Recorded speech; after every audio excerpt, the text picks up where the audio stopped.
All right. A few minutes late. Had to get a nice cup of broth in the Aquariumcoop mug.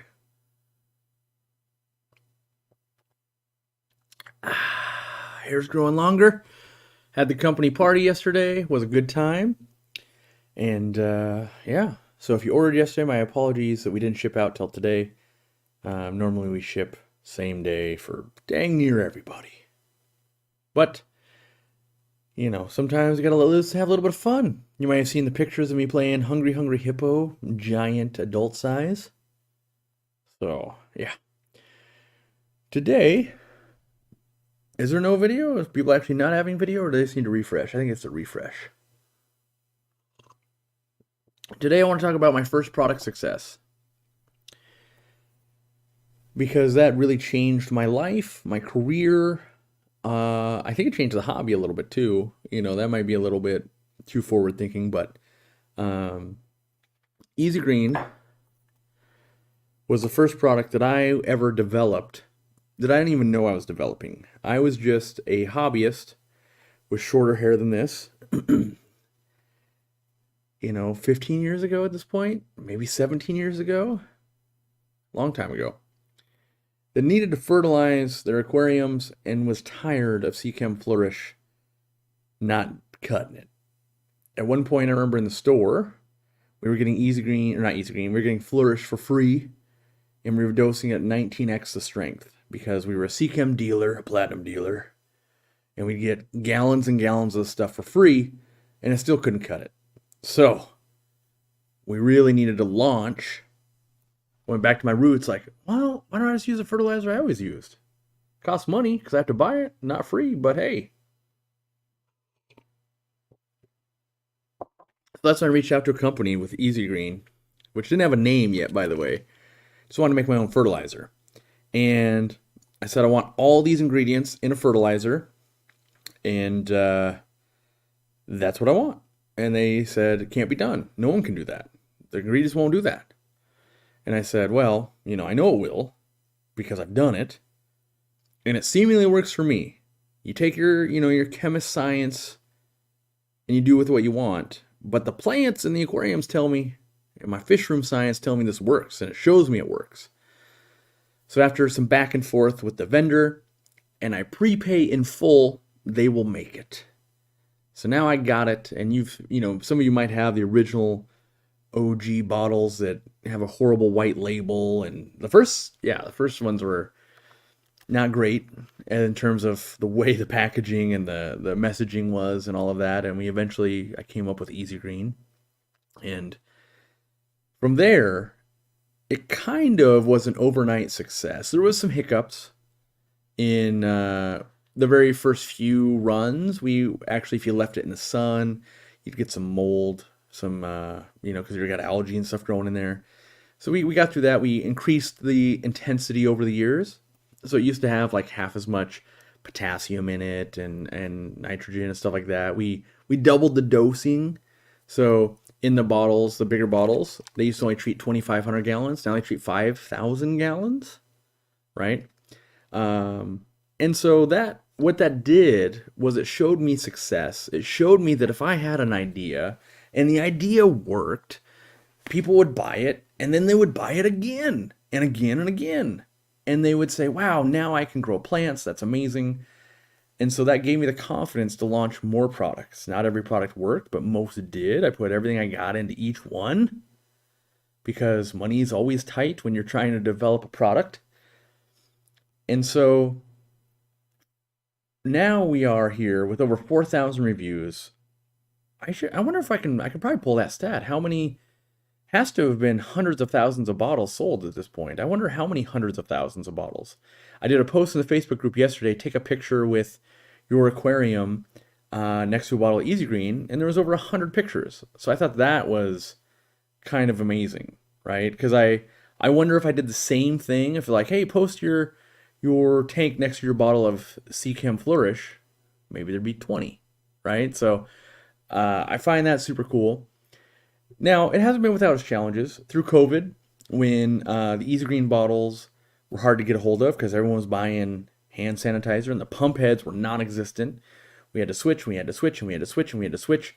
And that's ruined our reputation. Our Easy Green reputation, in my opinion, is ruined currently.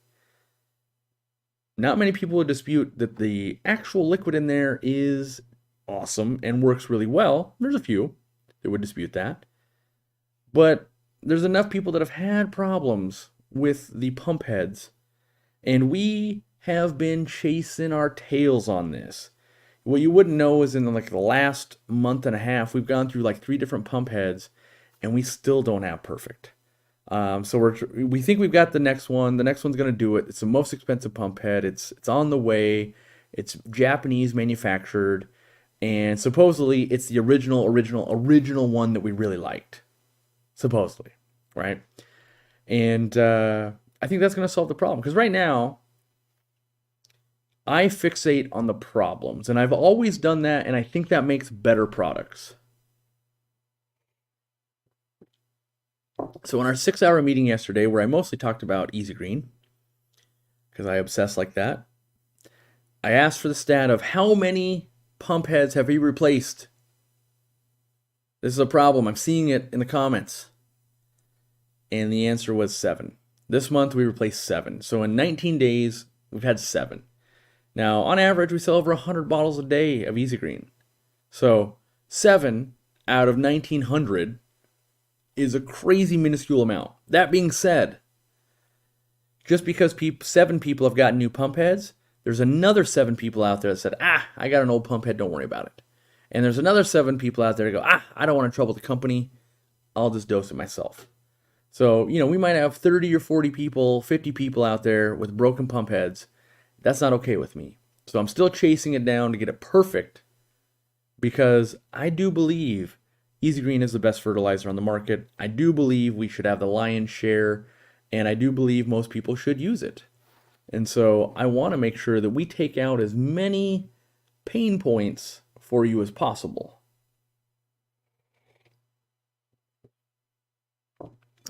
That being said, I will take at least 50% of the blame for broken pump heads. The other 50% is we literally at one point had the option of stop selling Easy Green or use a different pump head. And when we got to that point, we said, well, we're going to keep selling Easy Green. So 50% is mine, 50% is production issues. And I believe now we will be able to get that pump head that actually will just endure the test of time for Easy Green.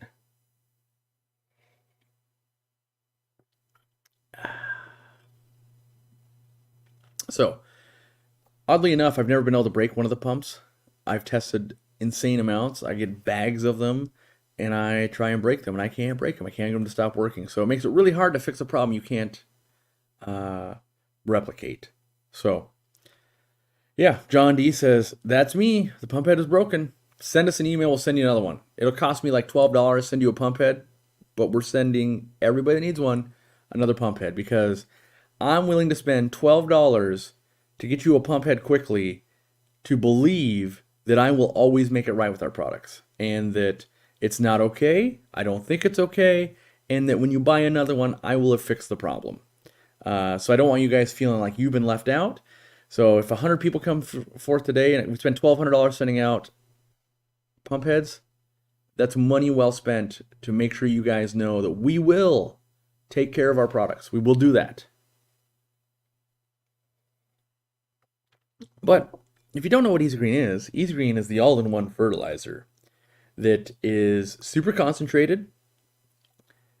It's got a pump head on it, which we just discussed. 1 pump per 10 gallons of water makes it easy. You dose it once a week for a lot of you. If you're running higher light or CO2, you might be 2 or 3 times a week. In my opinion, this system did change the industry, because it went from everybody trying to develop a full line of fertilizers where you buy $50 to $60 worth of bottles of fertilizer to you can do it all in one. And instead of having to dose this one this much and this one this much on a different day and this one this much and this one this much, you now can do it all in one. And so at 20 bucks a bottle, which I'm working on the price of it too, so do know that. I mean, this is a long conversation. I had the finance manager there. I had my VP Randy there, and I'm taking it serious. So you're going to see more. I'm going to publicize it more. I'm going to talk about it more. I'm going to do more because I think we've gotten lazy with Easy Green in that it is in our top 2 best-selling products. It fights between sponge filters and this. And we don't market it very much. You guys market it, and we love you for that. You tell other people going, hey, I love this. Hey, this is the stuff you need. But we're not doing our part to tell new people, hey, this is what you need. And so you're going to hear about it more from me. That's going to, if you're, an Easy Green lover and user, that's going to be a little bit annoying. But know that because it has provided and paved the way for what Aquariumcoop is today, that hearing a little bit more about Easy Green will pave the future for tomorrow. And maybe that's your next new favorite product, your next new favorite video. Maybe it's you've been a member and you get the new, this is the 5-year coin. Let me, extreme close up. Oh, look at all those colors. We paid the good money to get all the colors. And then on the other side, oh, this is the worst reveal ever. Ugh. We've got the 5-year member with a cherry shrimp. No one's earned one yet because no one's crossed the 5-year threshold, but soon, I believe within the next maybe 40 days or so, people will start crossing that threshold. And once you place that order, as long as your account's synced up, you'll get flagged. And the second order after that, you'll get your coin. Now, I can't show you the super secret squirrel 5-year membership special gift. So you get the coin to match the rest, but you also get the super secret squirrel item. It hasn't come in yet. I did spend $5,000 on it, so it is on the way, but I have not, I don't have one I can show you. So I think you're going to love it. I'm going to love it. I'm going to show you about it. And yeah, so Easy Green, it's my #1 product. It's my claim to fame. I'm thinking about even putting the banner on YouTube and that kind of stuff of home of the Easy Green or something, home of the McDonald's hamburger, whatever it is. Like, that is our bread and butter.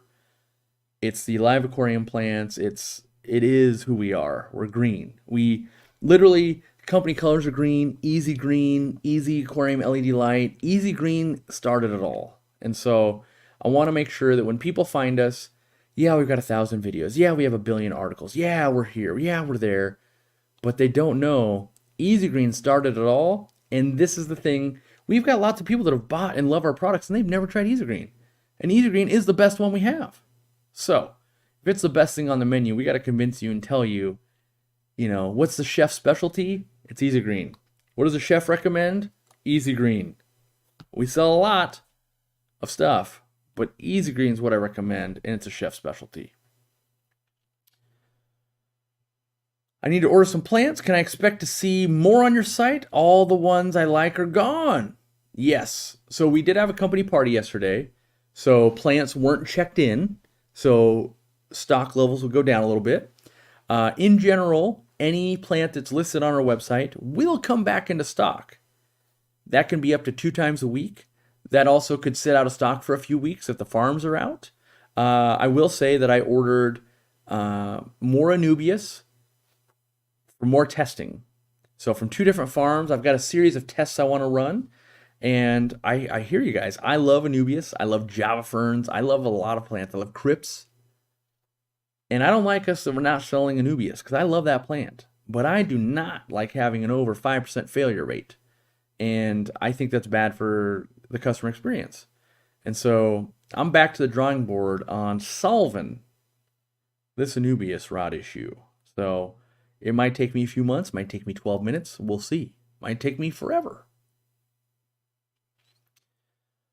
Have I ever built a plywood aquarium? No. I could never sleep after building my own aquarium. So I know that won't work.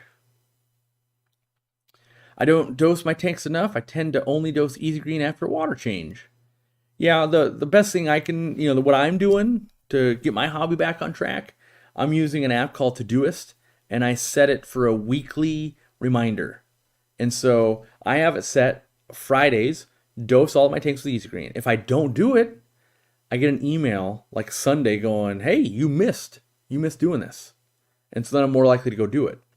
You can use dosers and stuff like that too, but one of the best ways is setting reminders on my phone. that is the most likely way to get me to do something that I want to do. I want my plants to look good. Sometimes, just doesn't line up with like, oh, I'm busy right now, and I forgot. So then I gotta hit the snoozer and do it again. Will the possible UPS strike cause issues for your business? My work is trying to set up stuff with FedEx just in case. Yeah, if UPS was to go on strike, it will affect everybody. And even though we ship 99% of stuff through USPS, when one platform goes on strike, all of the load that platform was handling will shift.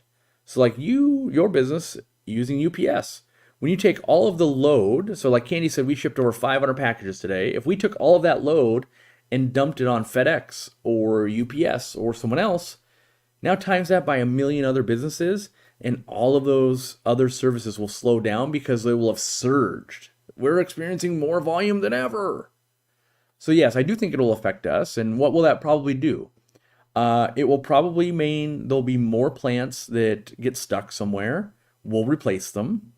That'll cost us money, but that's just doing business. And so you have the option of selling no plants or go, maybe we go from a 1.5% default rate to like, oh, we're at 4% right now, knowing that, okay, well, it'll go back when the strike's over and the workers get what they're asking for, that kind of stuff. So, it'll be what do I want to say? I want to say like a short-term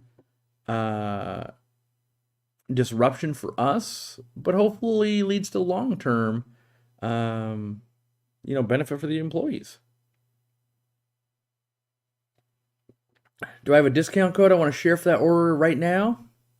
We don't do that, Jim. We sell you the right stuff at the right price to begin with. That being said, I do see you're a brand new member. It says new. If you sync your account up, you save 5% on everything on the website. So you get a 5% discount.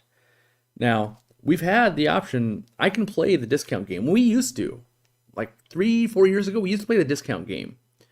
That's back when Easy Green only treated 2,500 gallons. And guess what? When you bought Easy Green, you got a free t-shirt. Right? We would do lots of promos. Instead, we made it treat twice as much. We cut out all the margin room and just give you more from the get-go. So I think it's a more honest way of doing business, of going, look, I trust you. It costs you this much to do a thing. All right, I'm going to pay you that thing. Instead of, but if I wait till next week, will it be more of a discount? No, it won't.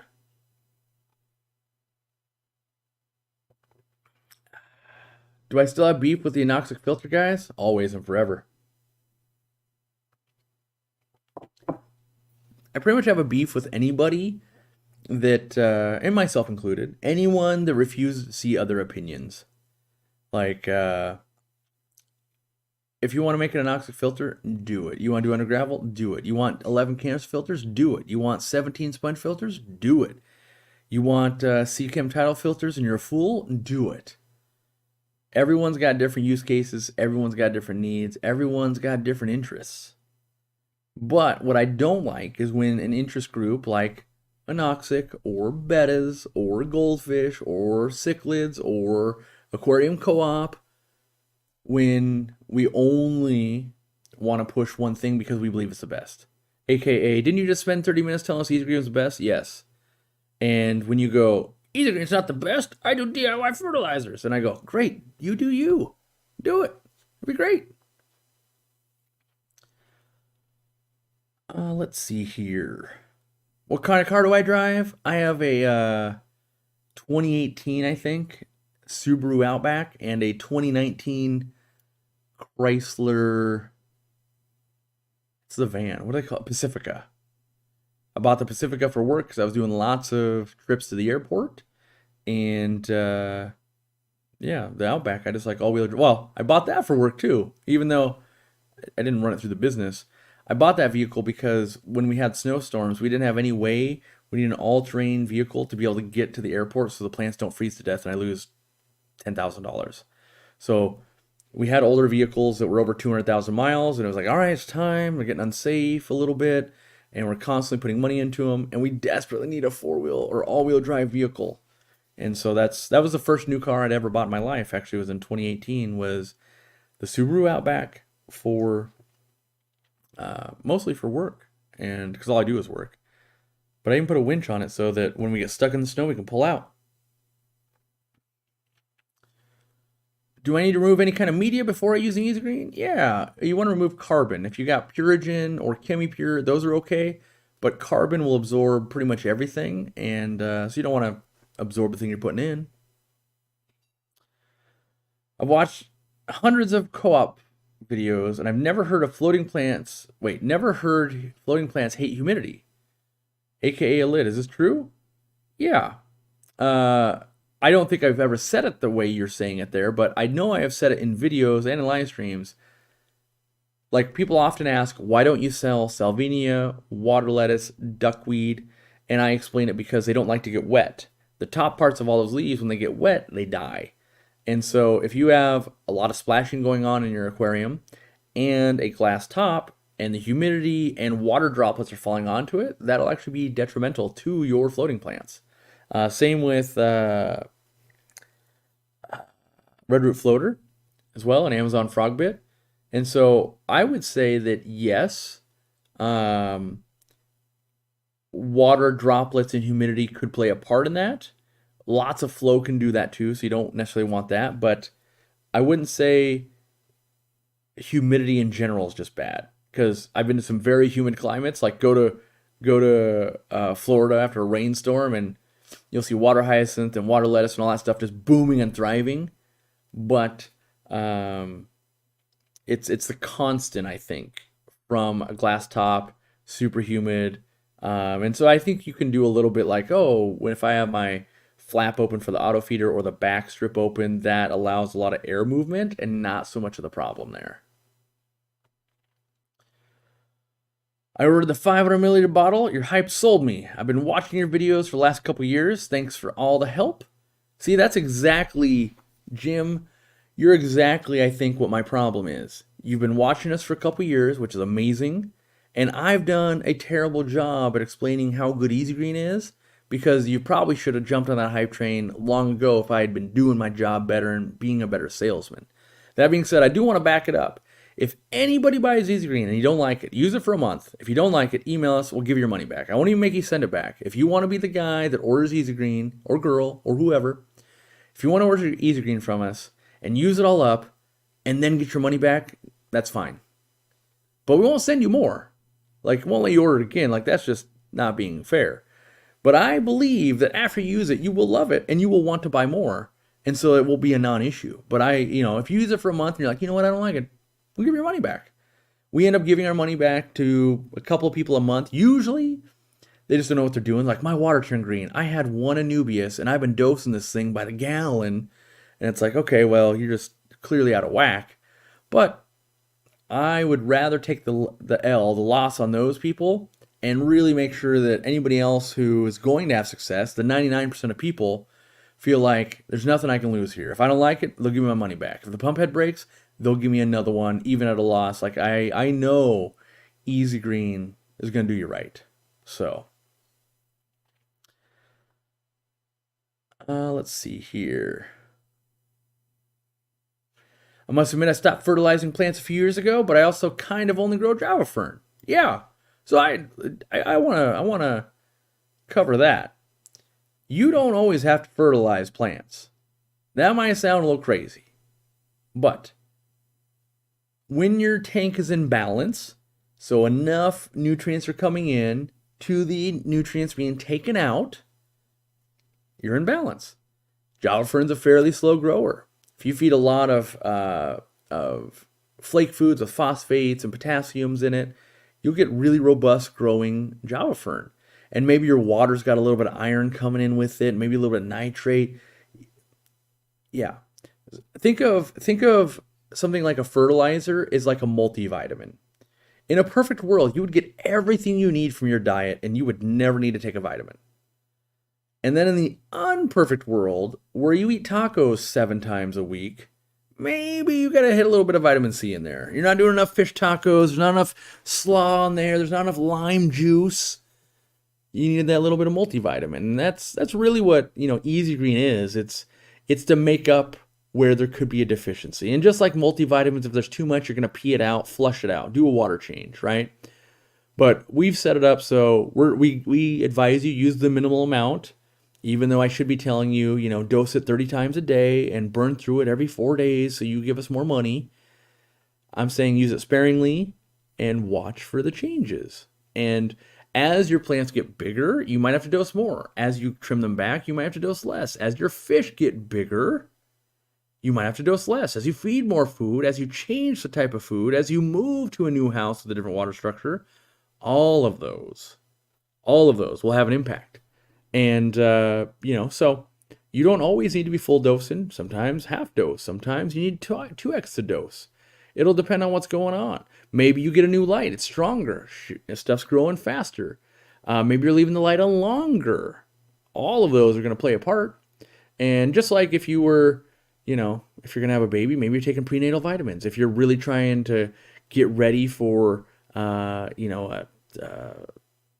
a Tough Mudder event or like a lifting competition, maybe you're just sweating out tons of electrolytes and all of that. Like you're going to have to supplement. But then maybe you're just in the middle of summer live streaming and you're sitting up here just sweating a little bit and you're like, I can handle it. I got water. And broth.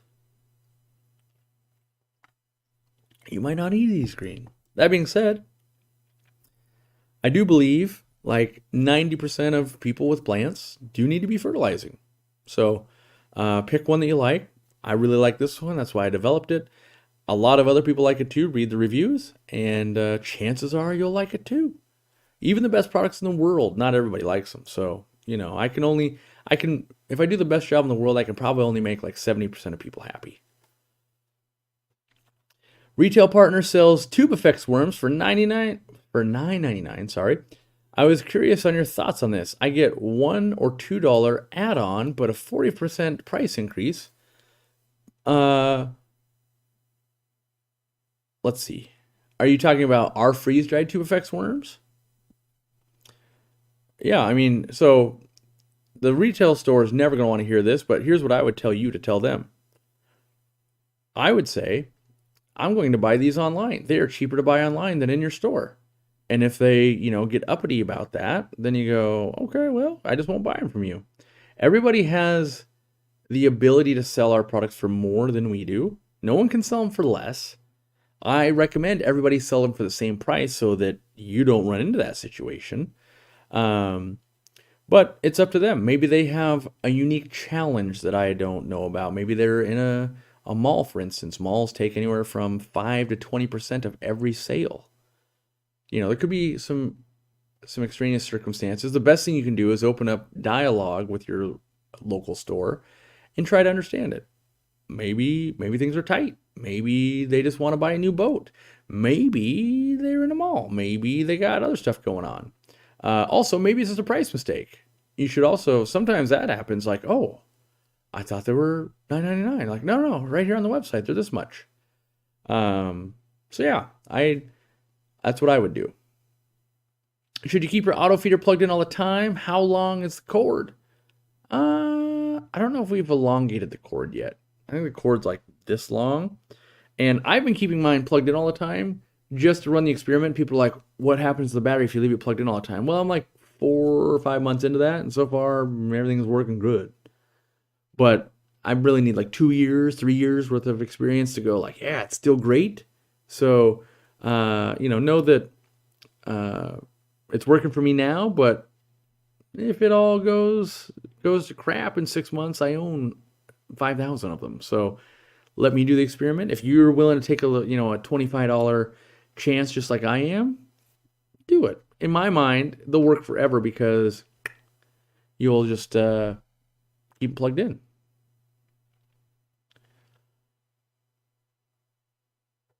Do I require affiliate stores? They're not affiliate stores, but they're RPP stores to offer the member discount. No, we do not require it. There's an option. If you are a member on YouTube, the retail partner stores have the ability to offer that discount. That is not required. I do encourage retail partner stores to do that because usually there's that margin available on fish and things like that. And also, I want them to be on the level playing field. So if you save 5% buying from me, right, and you go, hey, I'm going to save $1 when I buy that $20 bottle of Easy Green. If they offer the same thing, you're more likely to buy it in person from that store. And so I think it's beneficial. And I don't like taking things away from customers. And so I think it's the cheapest marketing they can do. Tap into our membership and go, hey, I offer a discount here in Texas.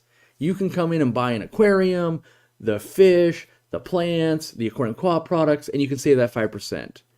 That sounds great. Versus traditional advertising, I'm going to spend $17 to hopefully get someone to walk through the door, and they might not buy anything, right? It's, in my opinion, some of the best advertising, and I encourage the stores to do it, but it's not required. And for that reason of maybe they're in a mall, maybe they have other things, like maybe we have RPP stores on Hawaii Islands. The amount of freight and stuff that goes in on that is a much more challenging thing than my store, for instance, right? And so everyone's got a unique circumstance, and we can't tell people, or we're not going to tell people exactly how to run their business. We can make suggestions. We can tell them don't sell it for less, or we won't sell to you. But other than that, they've got to make their own way in the world. And yeah, so if you're an RPP store listening and you don't offer it, I still highly recommend it. We do it. It works out really well for us, and I think it's good for you guys too. Let's see here. Is there a way for us to help our local fish store become a retail partner? They've applied but haven't heard back.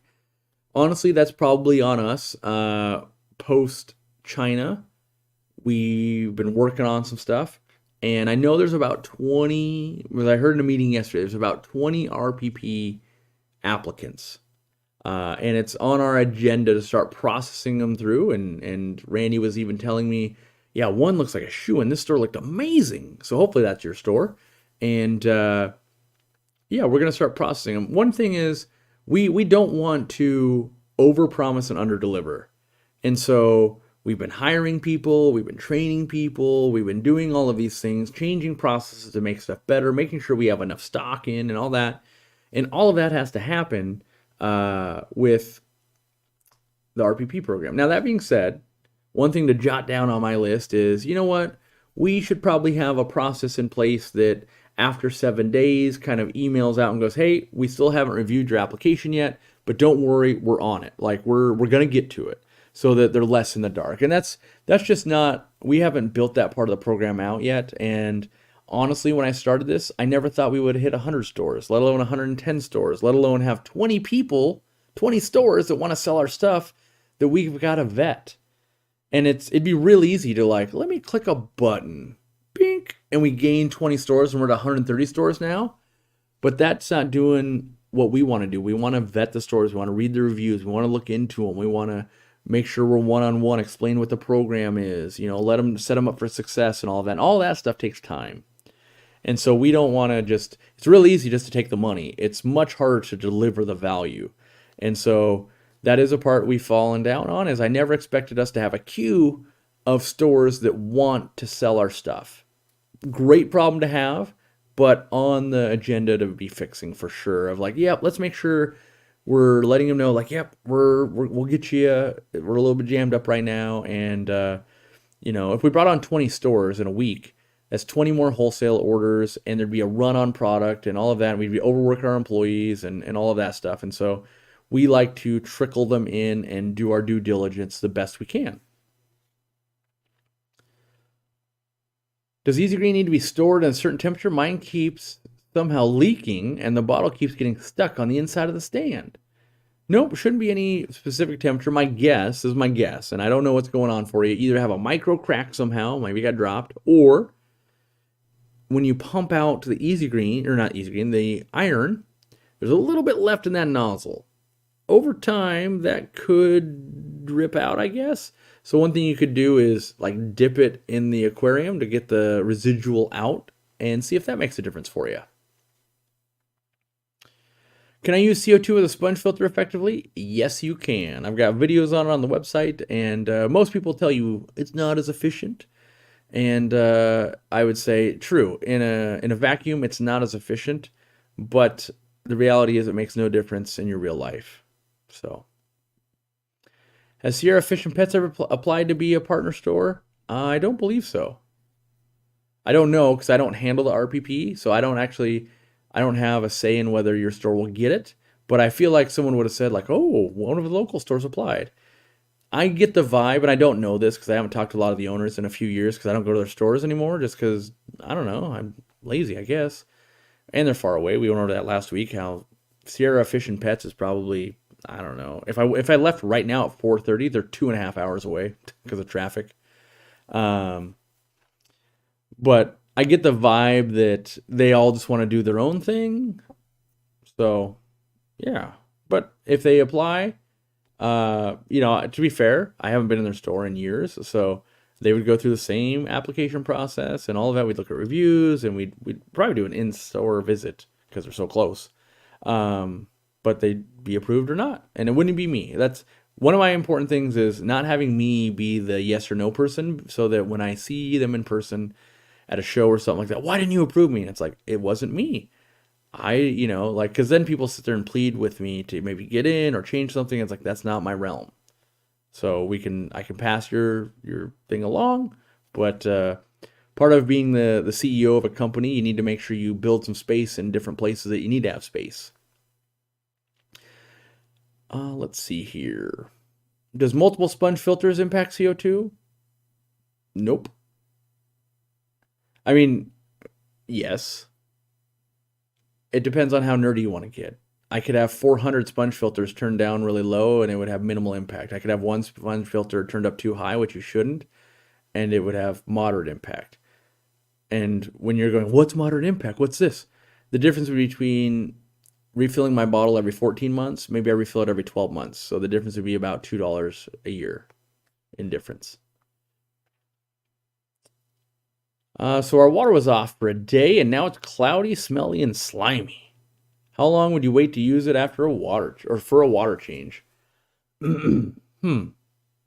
Now, me personally, I'm never in a position, or almost never in a position, where I'm in dire need of a water change.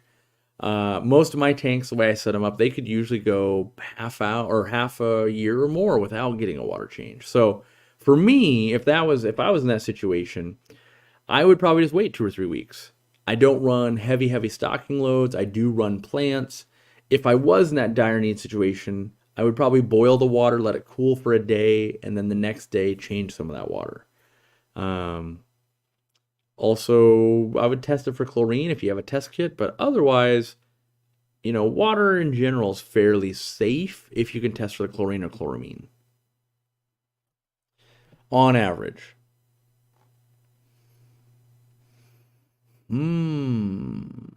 What do you do to keep the auto feeder from feeding too much? Even the smallest opening pours way too much food. Well, Marco, lucky for you, we've shown that in videos before. But when it comes to the opening on an auto feeder, do I have one in here? No, I don't.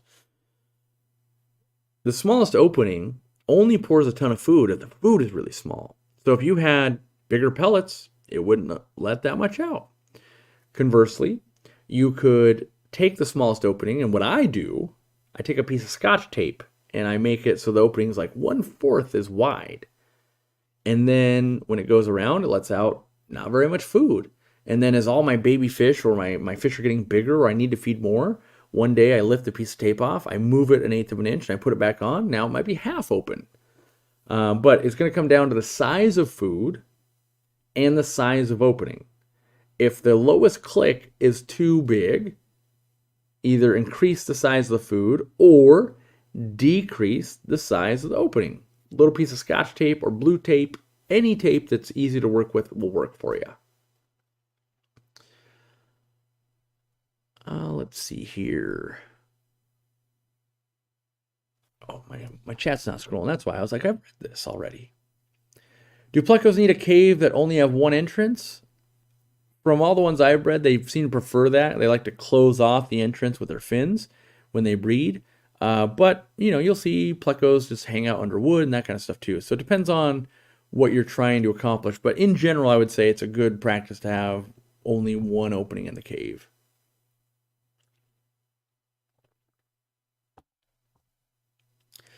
None of the RPP stores had large intake sponges available, and when I saw the top fin filter media kits that include an intake sponge, carbon, foam, and biorings for $9.99, what do? I don't know. I would tell you what I would do. If I was in your exact situation, I saw a new product I'd never seen before, I would buy it because I love information and looking at stuff. Now, I bought a filter. I might have been the top. Is Top Fin at PetSmart? And I thought this hang-on back filter was the bee's knees. I was like, this is pretty close to what I'd probably design, I think, here. And the reality is, once I got it home and I started running it, it's kind of garbage. But, you know, I would say test it out. It's, in my opinion, it's only $9.99. But, you know, maybe the porosity isn't what you want. Maybe it's a little bit not as tall. But at the end of the day, sponge is sponge. You know, so if it's the right porosity and it's cut correctly, it'll work. I'm not going to go and be like, our sponge is magical. It's not. It's just the right porosity you want for the size, because we have different porosities based on the size of the sponge. And it's the right amount of thickness. A lot of people go, why isn't it smaller and thinner? Because the thinner you make it and the smaller you make it, the faster it clogs, the more suction there is. Well, I thought suction's a good thing until you're sucking up baby shrimps and you're sucking up fry and you're sucking up fish food. In a perfect world, you want the right amount of space so that all that stuff can be on the outside and not get sucked through, ideally. And so, yeah, you know, but I would try it. If I'm being 100% honest, and when I see a new product that I don't know it, I instantly go, ooh, I want to see if this is my next favorite thing. Almost never is it, but when it is, woo-wee. It's the same reason I got to try foods I've never had. Someone at the table's eating something I've never tried. Let me get a little bit of that. Oh my gosh, that is terrible. I'm glad I didn't order that. Or, oh man, I know what I'm getting next time.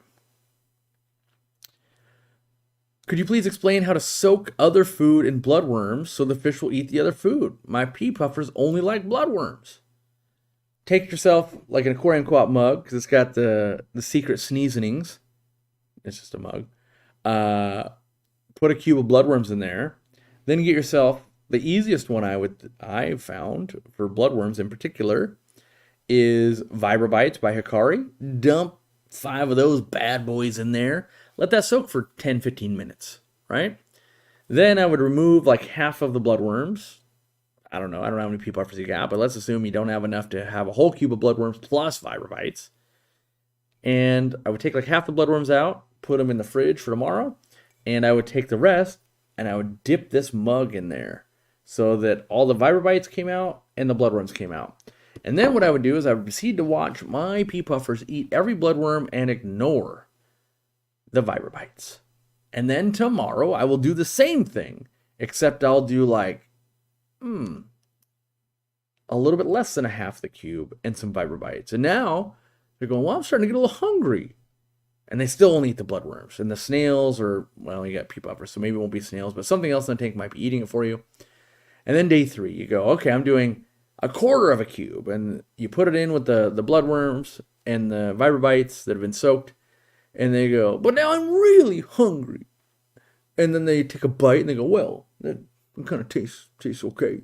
And then now they're eating the Vibrobites. And the next day, you go 10% of a cube and mostly Vibrobites. And then eventually you're doing just Vibrobites. And then, in the dream scenario, you can do either. Cube of bloodworms today, some Vibrobites tomorrow, right? And that's what you could do with almost any food. You can do it with krill, you can do it with brine shrimp, you can do it with other types of dry foods. That being said, it is easiest when you're taking a bloodworm to the Vibrobite because they visually also look similar. What do I recommend is a centerpiece fish for a 36-gallon bow front with a coolie loach, a bamboo shrimp, guppy, and tetras. If it was me, I'd put a pearl gourami because I think they look awesome. Looking to get puffers from Dan's Fish. His site says they'll be treated with flubendazole and levamisole. Would you suggest the med trio on them? Too much meds? I would start with, I can wholly recommend quarantining them. I personally would follow up with bare minimum a treatment of Paracleanse because I would want to put metronidazole and praziquantel through them, in addition to the flubendazole and the levamisole. And then I would have the other med trio, the Maricin and the Icex, on hand. If they came in and they'd gotten all bitey on each other where their fins are all beat up, I would use Maricin as well, fight off any bacterial infections. If after, the first day, or if they came in with ick somehow because they got delayed in transit, I would treat with Icex. That being said, I think puffers need to be treated multiple times for internal worms, and you would have to ask Dan at Dan's Fish, did they dose flubendazole and levamisole at least 2 weeks between the doses and do 3 doses to really give you that sense of they've gotten them all? Whereas I kind of go with yeah, they probably did 1 or 2 treatments, but I'm going to do another one just to make sure.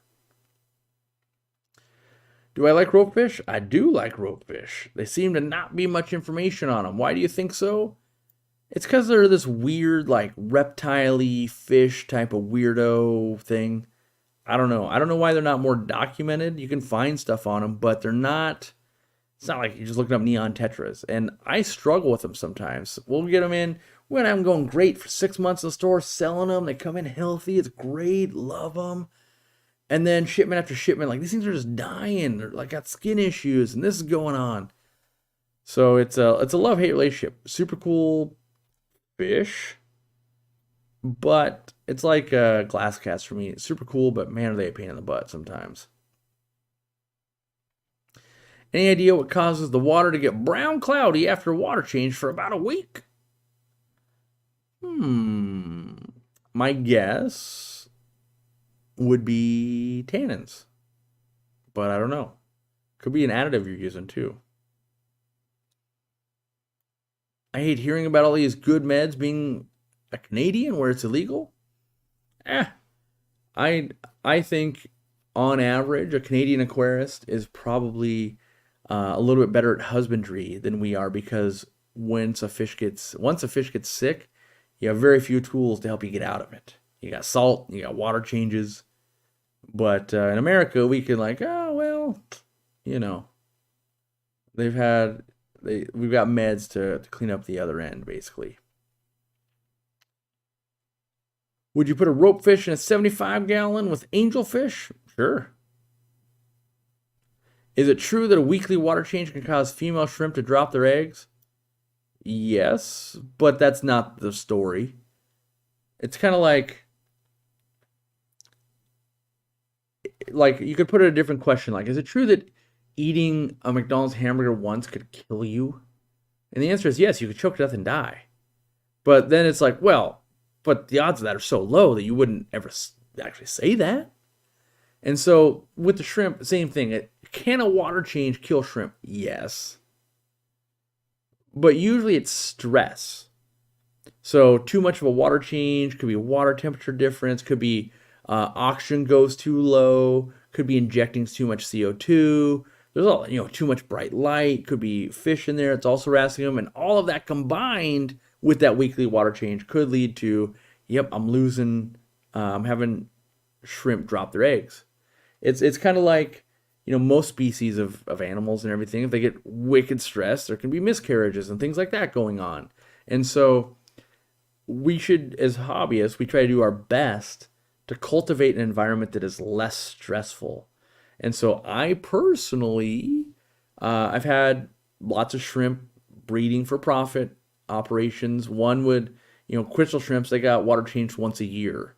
I've got insane amounts of shrimp, and they're getting water changed every day, but it's 5% every day with non-chlorine water from a well, and it's already the right temperature with, crazy accuracy and all of that. And so I think it's mostly create a stable environment, and a lot of people live by the water changes. More water changes can't be bad, just like more filtration can't be bad. And it's but it can. You can make stressful environments. And so stressful environments are not good for all living things. So work on making the most stable environment that you can, and ask yourself, do I need to be changing 30% of water? Or could I get away with 5% twice a week or 5% once a week? Really find out what your system needs and not just go, well, this can't hurt type of thing. Let's see. The longer I leave shrimp alone and don't water change, seems the better they breed, but to a degree. That is life in a nutshell. Nature will find a way until something gets so bad they don't. And that's where, with me, with crystal shrimps, I found that about a water change once a year did well for me with my water structure and the way I kept them. Now, you might do something different. You might go, well, I'm only using a 10-gallon, and I've got a different water structure, and I keep more shrimp or less shrimp. And so you need to figure out what is, just like we strive for balance with our aquarium plants, we need to strive for balance with our aquarium water parameters in our maintenance schedules. And so that's why I don't overstock. I typically, like Ladybird's in an 800-gallon aquarium. Like she could be in 180 right now, but I don't want to have to be a slave to those water changes. I want a super stable environment. 800 gallons of water holds temperature really well. Power goes out here. It would take a lot of waste to really start getting ammonia going. All of those types of things. So I like to understock. I like to overbuy in size of aquarium. And that gives me all the breathing room to avoid most of these on the edge scenarios that I think most people should avoid. I change water 50% weekly, and the only problem is brown foggy water, but I don't have any logs or tannins. I don't know. It's got to be either something in your source water or a reaction with the chemicals you're using.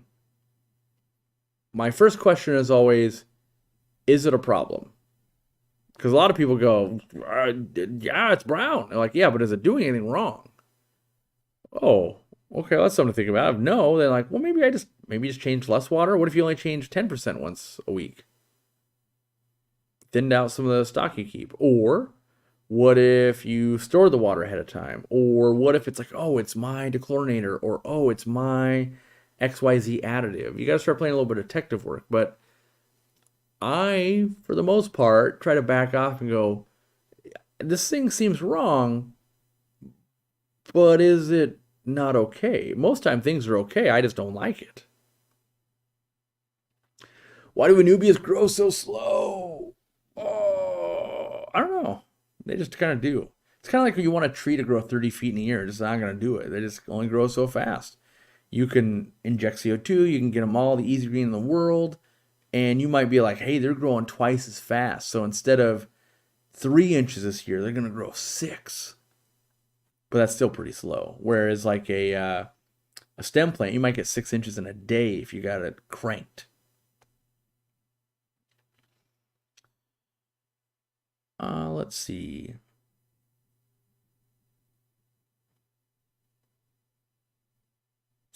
Fish are at the surface at the moment, but they're not sick or dying.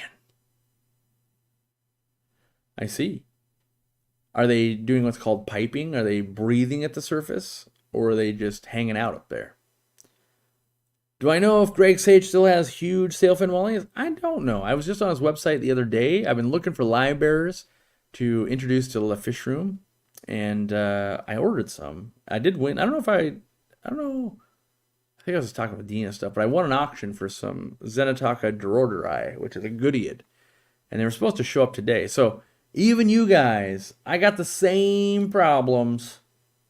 My tracking number says it's supposed to arrive by 8 p.m. today, but I got news.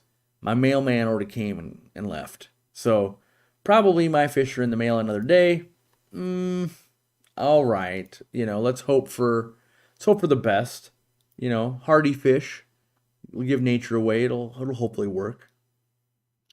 What's the ideal way to propagate anubias? You take a crazy sharp razor blade and you cut the rhizome. And basically every node where a leaf comes out, you could make a new plant. That being said, it doesn't really do a whole lot for you. It's not like if you split it up into 10, all of a sudden you're like, it grows 10x as fast.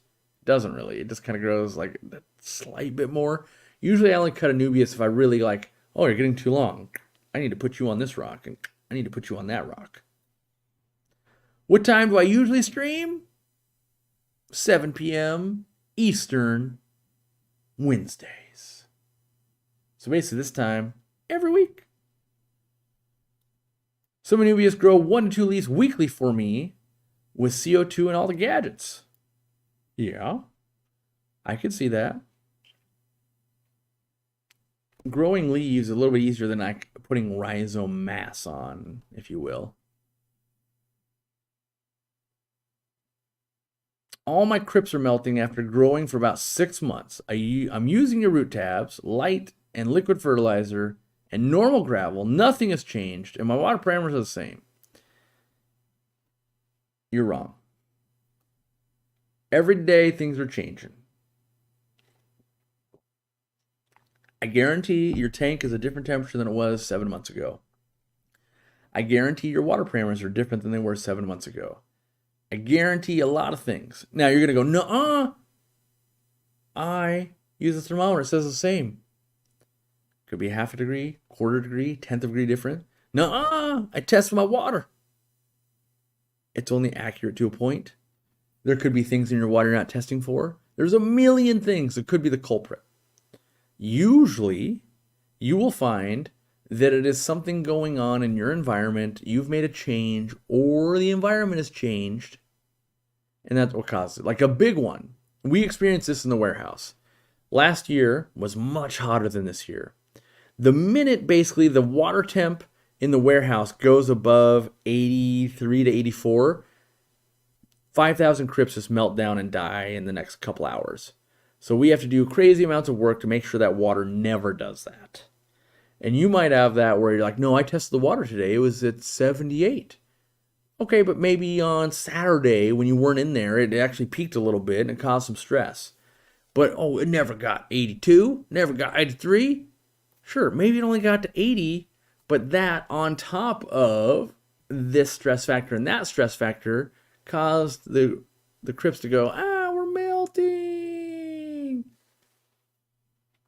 It happens. Good news is with crypts, when they melt back, usually if your water parameters are good, what you're saying, you've tested them and they look good to you, usually they come back. You got a nice root structure, you got a lot of food down there, they usually come back with a vengeance. So, what tank mates can I put in a 20-gallon for a betta? I was thinking albino cories and coolie loaches, but I'm not sure. Go to the Advice Center. If you go to our website, click Advice Center, look at cookie cutter setups. We've got suggestions for you. Both those I think would work fairly well, but you can get some other ideas there too. The anubias rhizome looks like a centipede after a few years. Yeah, they get crazy I like when they grow for a long time and then hit the side of glass and are like, time to go up or left or right.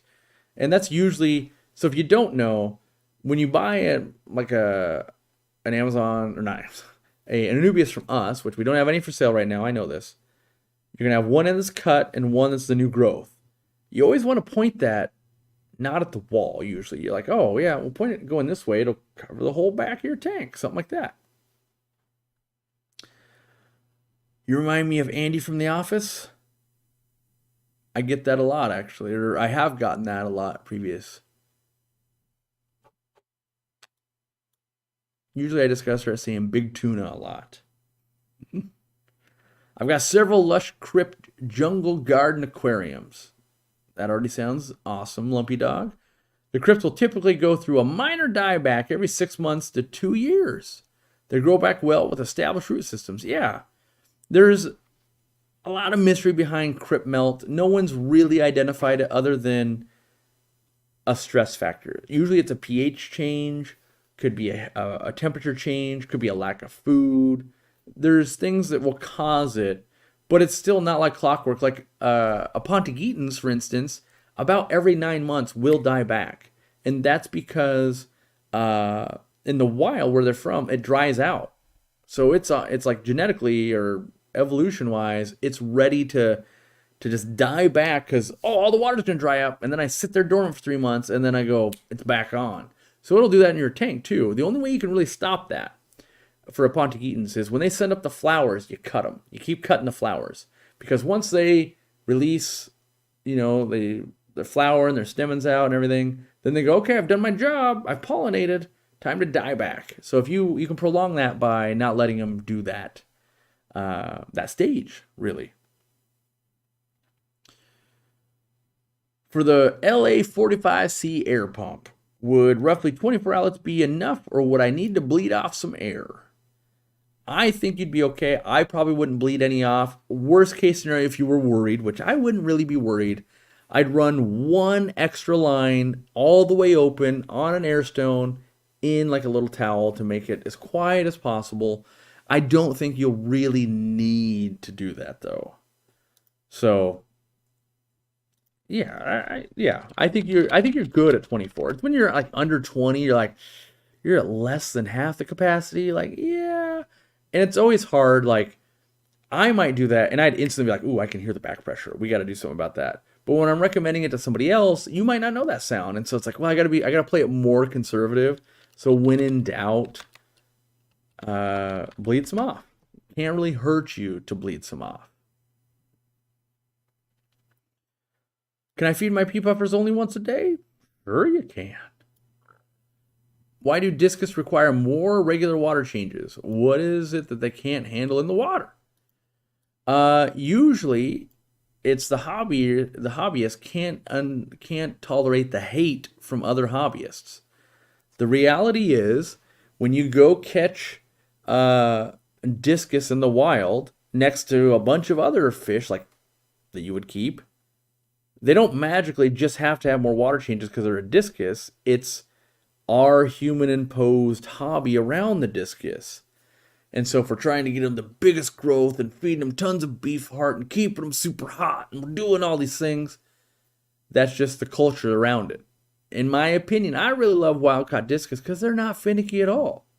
But if you get some hobbyist bred discus from Malaysia or something like that, they might be used to 100% water changes every day because at the farm, they got 4 billion discus to every gallon of water. They're used to being drained down, flopping on their sides. You can see these videos. Then they get filled back up, and that's every day. And they get so used to that is not stressful to them. So when they go to your house, and all of a sudden, I think someone farted in this water. I can smell fish poop. They start freaking out. They've never had to be in Gen Pop basically with like, I think that neon tetra ate some food. So I think they're a little bit more finicky, but I think at least half the problem is being chastised by other hobbyists for not keeping fish the way you want them to keep them. Let's see here. Root tabs are amazing. My tank exploded with growth. I love them. Doing some work on the root tabs too. You just wait for it. Yeah, I'll leave it at that. So I got my new water bottle. I got more water bottles, more water, less Diet Coke. We're working on it. Fish fart. It's always hilarious when you see it happen, but it's funny. I ordered a banana plant and a tiger lotus a few weeks ago, and they've been doing great. The lotus was separated from the bulb in shipping, but now the plant is growing and the bulb is starting again. Yes, that's actually a natural progression with all the bulb plants, is they're meant to separate off. And so we've done both over the years, tried selling ones without the bulb. We tried selling just the bulb. We've tried selling both. And that's kind of where we're at right now. But no matter what version we sell, there will be customer service like, hey, mine disconnected. Hey, mine didn't have a bulb. Hey, mine, the leaves are all messed up because they're super delicate. And so there's kind of like a no-win situation of like, okay, we're going to have 15% complaints, if you will, or questions or whatever in every mode, but it'll be for a different reason. And so we just kind of just sell them. People like them. They grow. They bounce back. Nature's awesome. What's my experience with KH and GH while using lapis luster? I haven't had any problems. I would consider it inert. Why don't I keep saltwater aquariums? Truth be told, I hate salt on my skin. I don't like, even when I go to the beach and stuff, saltwater beach, I like to take a shower right afterwards. I find it to be a little more expensive and time intensive. What I mean by that is I could probably keep 2 reefs or my entire fish room. I like being the collector. I like breeding the fish, which I've dabbled in it a little bit. Like I still would love to breed Banggai cardinals. I love a lot of the pod game in saltwater. There are benefits to it, and I do enjoy it from time to time, and I have enjoyed it in the past, and I used to service them professionally in my company. I ran a service company, and so I've done it, but it's not something I want to do all the time. And the best thing I can think of for me, probably, when it comes to saltwater, it would be like owning a Lamborghini or Ferrari. Would it be fun when you do drive it? Yes. Would it be super expensive? Yes. Is maintenance going to be expensive? And you got to am I going to be worried when I go into the grocery store, like, oh, someone might hit my Ferrari? All of those things come with it. And then I go, but what if I got myself just like a nice, sweet 2018 Subaru Outback that when the kid flings his door open and hits my car, I don't even care. Like, that's a carefree life. And freshwater fish, at least at my, let's call it mastery level or my hobby level or whatever, they feel like a carefree, like, nature gonna do its thing. I got this. Where saltwater, sometimes nature ain't doing its thing and I gotta intervene more often. And I don't like mixing saltwater. I like being able to automate water changes. I like being able to get water out of the tap. I don't like having to test salinity, mix it, get it the right temp. I better have a storage tank at all times for it. Really? I should be using RO water because now I'm on a well. There's all these steps when I want to keep fish and breed them and plants and propagate them. I don't want to keep water. So I do everything I can to not be keeping water.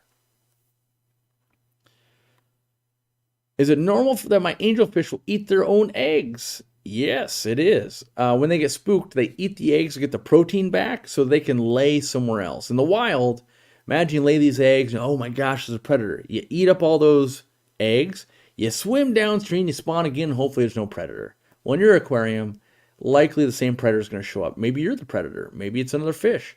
You can try some different things. Try leaving the light on all night. Sometimes they get spooked at night and they eat them, so leaving the light on can help.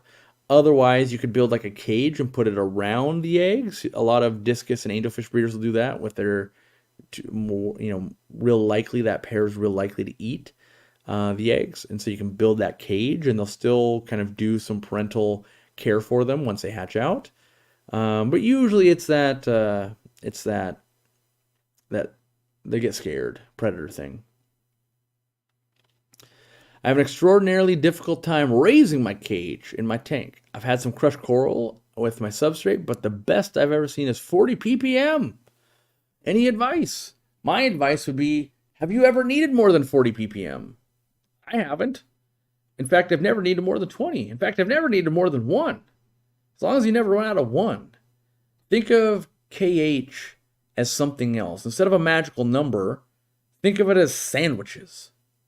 So now, how many sandwiches do you need at any one point in your life? And I would argue 1.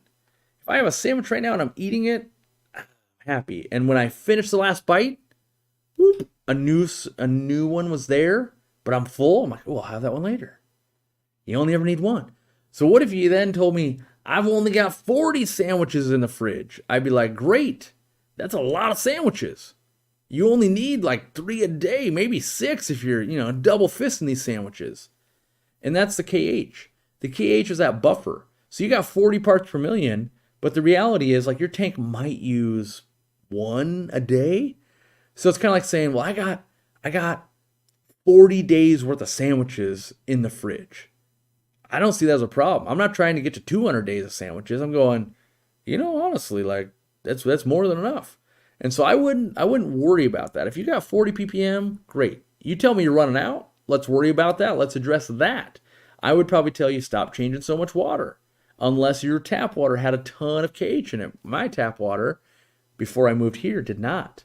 And so the less I changed water, the more KH and the more stable I was. So I wouldn't worry about it. My advice is You got 40 sandwiches, you're doing just fine. You let me know when you're out of sandwiches. Then we'll make more. I have one Aquariumcoop 100-watt heater, my 210-gallon, with lids and holding a temp with no issues. Very happy. I'm glad to hear it, Justin, because you confirm my own crazy brains. I can heat stupid large aquariums with a 100-watt heater. Everyone else thinks you're such a moron, Corey. The guide over here says 5 watts per gallon. This over here says you better use 300 watts or you're an idiot. I know, but I don't like to use excessive equipment and electricity and stuff I don't have to. When a larger heater fails, you have less time to react. If I needed 300 watts, which I don't, but if I did, I'd rather have 3 100-watt heaters. So if one breaks, let's say it never turns on, well, I got 2 to hold me on. And so maybe one day, I'm 75. What's going on? One of my heaters broke. Or one sticks on. Now one's real hot and it's never going off, right? Well, I've got more time to go, my tank's 80 today. Oh my gosh, that one's never turning off. Instead of a 300-watt heater, I might only have 8 hours before I go, why is my tank oh no, my heater. And I've had that situation before, and it's not fun. So I do realize, because the retort I get a lot of times, with 3 heaters, 3 times as many chance for failure. Yes, but with the failure, it's less catastrophic. I will make that trade any day. You also get the pushback of 3 heaters cost more than one 300-watt heater. You're right, it does. But it doesn't cost more than all of your fish plus 1 heater, right? So I prefer, and I also, let me start where we started here. I'm advocating less heaters. I'm not trying to sell you more heaters. This guy's getting rich selling people 10 100-watt heaters. I'm trying to convince you tanks, like everything in my house and fish rooms, I've always used 100-watt heaters. Why?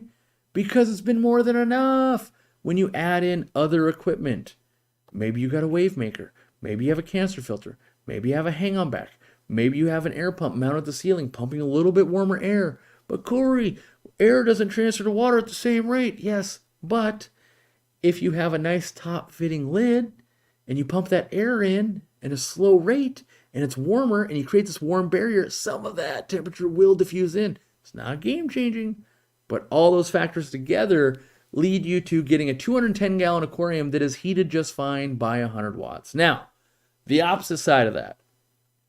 Corey, I live in the, Antarctic and it's in my garage and it's 4 degrees out. Will 100 watts heat this? No.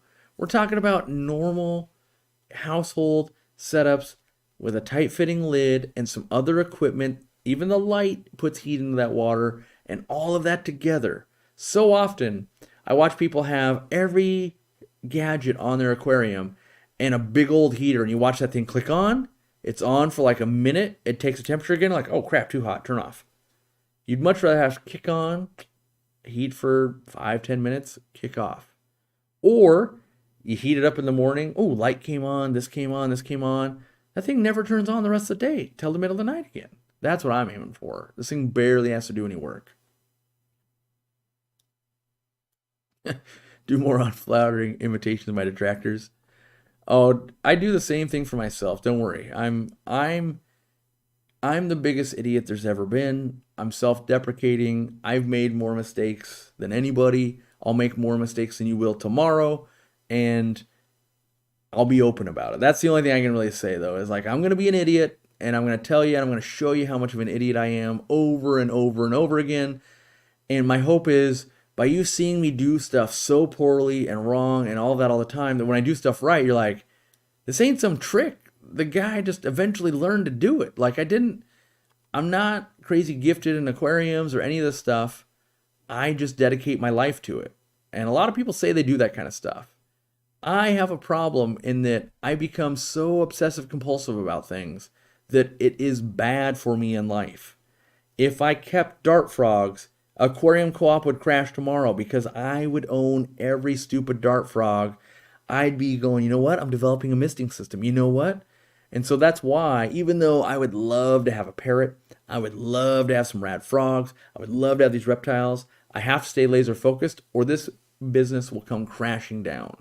So being that I go to work, way back in the day, I go to work for 8 hours in an aquarium and then I would research 8 more hours every single day because I'm an idiot and I don't know, I obsess about stuff and I want to learn more and I want to try more.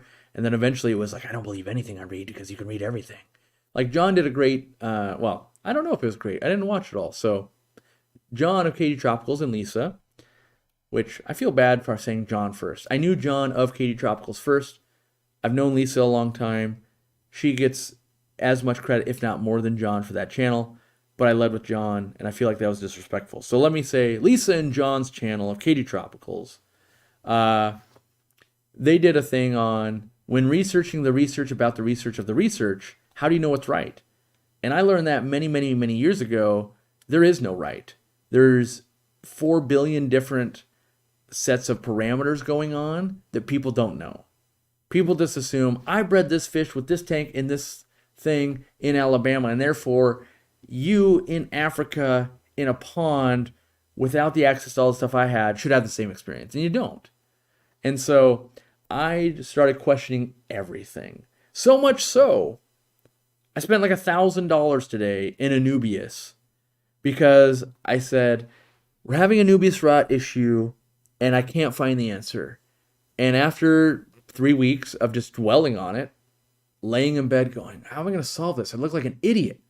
I am a freshwater store that has done 50 videos on anubias. They're in all my top 5s. They're amazing. They're the easiest plant to grow. And here I am not selling it because I can't sell people the perfect plant every time.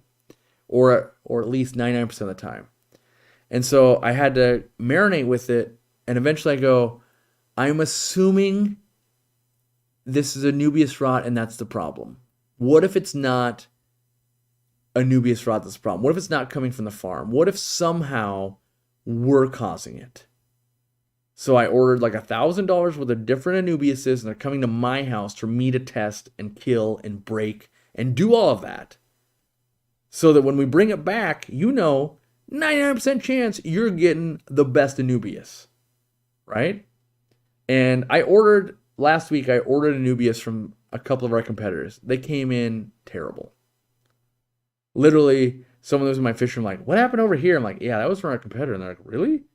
So I'm not going to say widespread, but it's happening to other people too. And I got to figure out how we're getting through it. And I don't want to take people's money knowing that 5% of people aren't going to be happy. Because I can just sell you guys lights and filters and other stuff and keep you happy and not have to take the chance on the thing.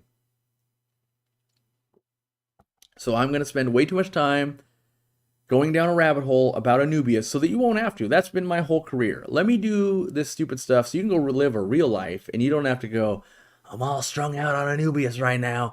I think I'm going to break through. Oh my gosh, no, that experiment didn't work. Back to the drawing board. All right. My daughter and I are going to try to breed bettas. Nice. She wanted to know, is there an ideal size ratio between mates? We have a pretty large female. Unfortunately, Eric, I don't have the experience that so many others do breeding bettas. I do have a great resource, in my opinion, for you. It is a YouTube channel, I don't know if you've heard of it before, called Inglorious Bettas. Let me make sure it is still available. It is. Jeanne, who I met when I feel like she had to be 14, 13 at my local fish store because I opened Aquariumcoop and she lived down the road. She grew up and is now an international betta judge. She's basically a wicked smart scientist. She's a teacher. And she's got a YouTube channel, unlike other people, that really just focused on bettas and her hobby and all of that. And she is the one that I love talking to because she's an educator. She's quick-witted. She's fun. She enjoys the hobby. She's everything you want in learning about bettas. And so I would highly recommend, if you haven't, check that out. We also have a talk from her on the channel, if you have watched that, for the members. And then there's also like 2 videos we did probably 5 years ago now on the channel about bettas also.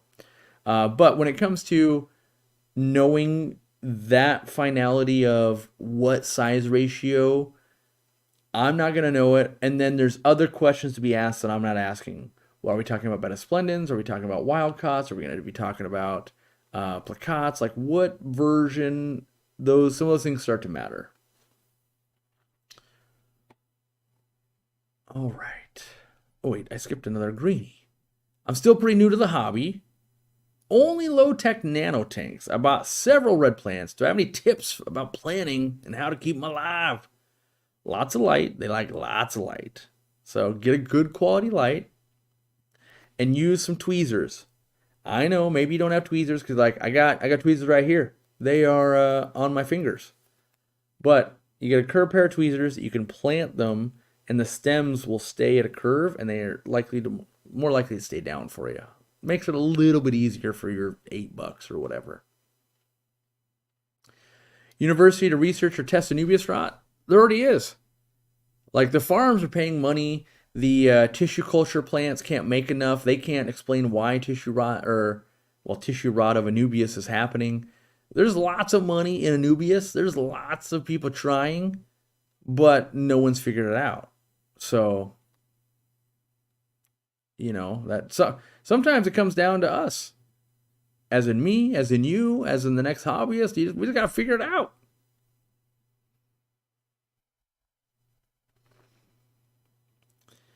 I heard 8 anubias from a competitor and they all died to rhizome rot. Yep. And I want to be clear here. We have shipped out anubias that has died on people too. And to the best of our knowledge, we've made it right with everybody that's brought it up. We give you your money back, or we will reship, or we will do what we need to do. And we tracked it all. And once it crested over 5%, we shut it down. So, I don't want to be throwing my competitors under the bus. They got families, they got employees, they got everything too. I'm just saying that's where I throw in the towel and I got to go back to the drawing board. They might have a different threshold. But I want it so that I think the best asset Aquariumcoop has is that when we say we're going to do something, we're going to do it. And when we screw it up, we're going to make it right. Because nobody is perfect all the time. We're going to try as hard as we can. Like I think the metric I heard last week or something like that from Randy was we haven't had an out of stock in like 162 days. Now you're going, you're out of stock on this right now. And out of stock in our company internally means we sold it on the website, then we went to get it, and it wasn't there. So we've got 162 days without a stock out, which is amazing. Because in the previous years, it'd be like, oh, we only got to 22 days.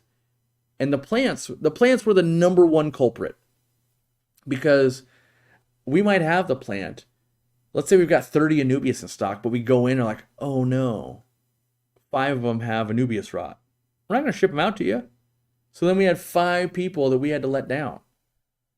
But we've been, so what did we do? What did Corey do? Corey spent probably $100,000 fixing that problem. We hired more people. We put someone specifically. We have a dedicated person that just looks at plants, walks the floor, removes ones that don't meet our standards, works with me. I get a report every Wednesday, in fact, on what are the levels in the tanks, what are the we installed new pumps. So one of the things I did, I spent more. Yeah, like of the 100,000, like 5 of it was on new pumps. Because when we built the facility, like around COVID time, we could only get these big pond pumps. And the pond pumps use 700 watts each. And we just got done talking about all the equipment makes heat. And before that, we got done talking about at 84 degrees, all the cryptocorynes melt down, you lose $10,000. So, with these 700 watt pumps that run 24 hours a day, that's like a 700 watt heater. And there was 2 per row. I bought much more efficient pumps that were very expensive, got them down to using, I believe they're using 140 watts. That's way less heat we're introducing to those systems. Amazing, right? But we're monitoring all that, and because of the changes we've made, we have gotten to the point where we're removing them before they're a problem for a customer. We're growing them better to begin with. We're not having as many losses like we used to. And we've been able to go, that 160 some days without having to let a customer know we were out of stock on something. And plants were the number one culprit of that. So, we're trying to push forward in every single vein, whether it's retail, we're building the retail store, we're training retail employees, we're launching new products, we're updating products, we're working on anubias rot, we're, doing all of these things. And so it might not look like we're doing a whole lot if you're just like, oh, they put out a video this week, okay. But behind the scenes, we're all on treadmills, just going as fast as we can, right? And then there's times we take a break and we all partied yesterday and played Hungry Hungry Hippo and ate tacos and nachos and things like that and go, hey, we're doing pretty good. Let's keep it up, right? So yeah, I don't know where I was going with that, but I just want to make sure that in a perfect world, we'd be kings and we sell all the stuff and you guys buy from us and life is great. But I don't want to put all my competitors out of business because for the most part, they're all good people too. When you're on the racetrack and you're racing your competitor, they make me better. Without them, I wouldn't be as good as I was. And they're not bad people. They're just a competitor. So for the most part, there are some bad apples out there. There are some that I won't name them, but I really don't like those people. But for the most part, they're just someone trying to make a living just like me. And they're trying their best. And we're all at different, maybe they've been at it for 5 years. Maybe they've been at it for 50 years. Maybe, we're all at different stages. I've been hired to build a 10-gallon, and I ordered several plants with a sponge filter. Tips for design and structure. I don't want to disappoint.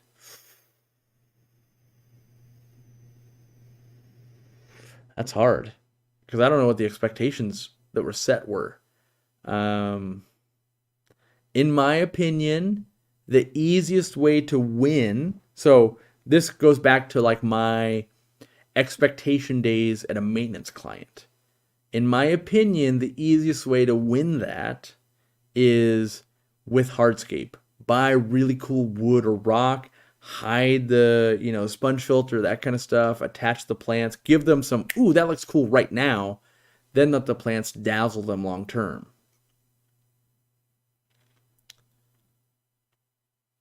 Okie dokie. Is it possible to breed a Pistogramma cockatoides or Borelli in 7.4 pH? Yes, I have done it. I breed them on crushed coral most times. I read anubias rot infects the whole system and comes back when replacing plants. Not in our testing. We tried a lot of different things and we did not find that. We also didn't find cross-contamination between farms. We as a company, we've done a lot. And we eventually just ran out of people to throw at, bodies to throw at it to do the testing. But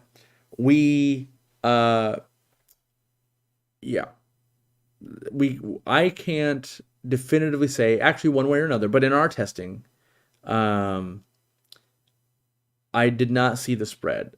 I've put infected stuff into healthy tanks. I didn't see it spread. I've done it back and forth. I've done these things, all of that. I'm not saying it couldn't. I'm just saying I didn't observe it. So the conditions we were trying weren't conducive to that. Also, we could find where we might have at any one time 500 anubias nanopetit, right, when we were carrying it. And it would be across 3 different farms. And we'd have 6 tanks with it.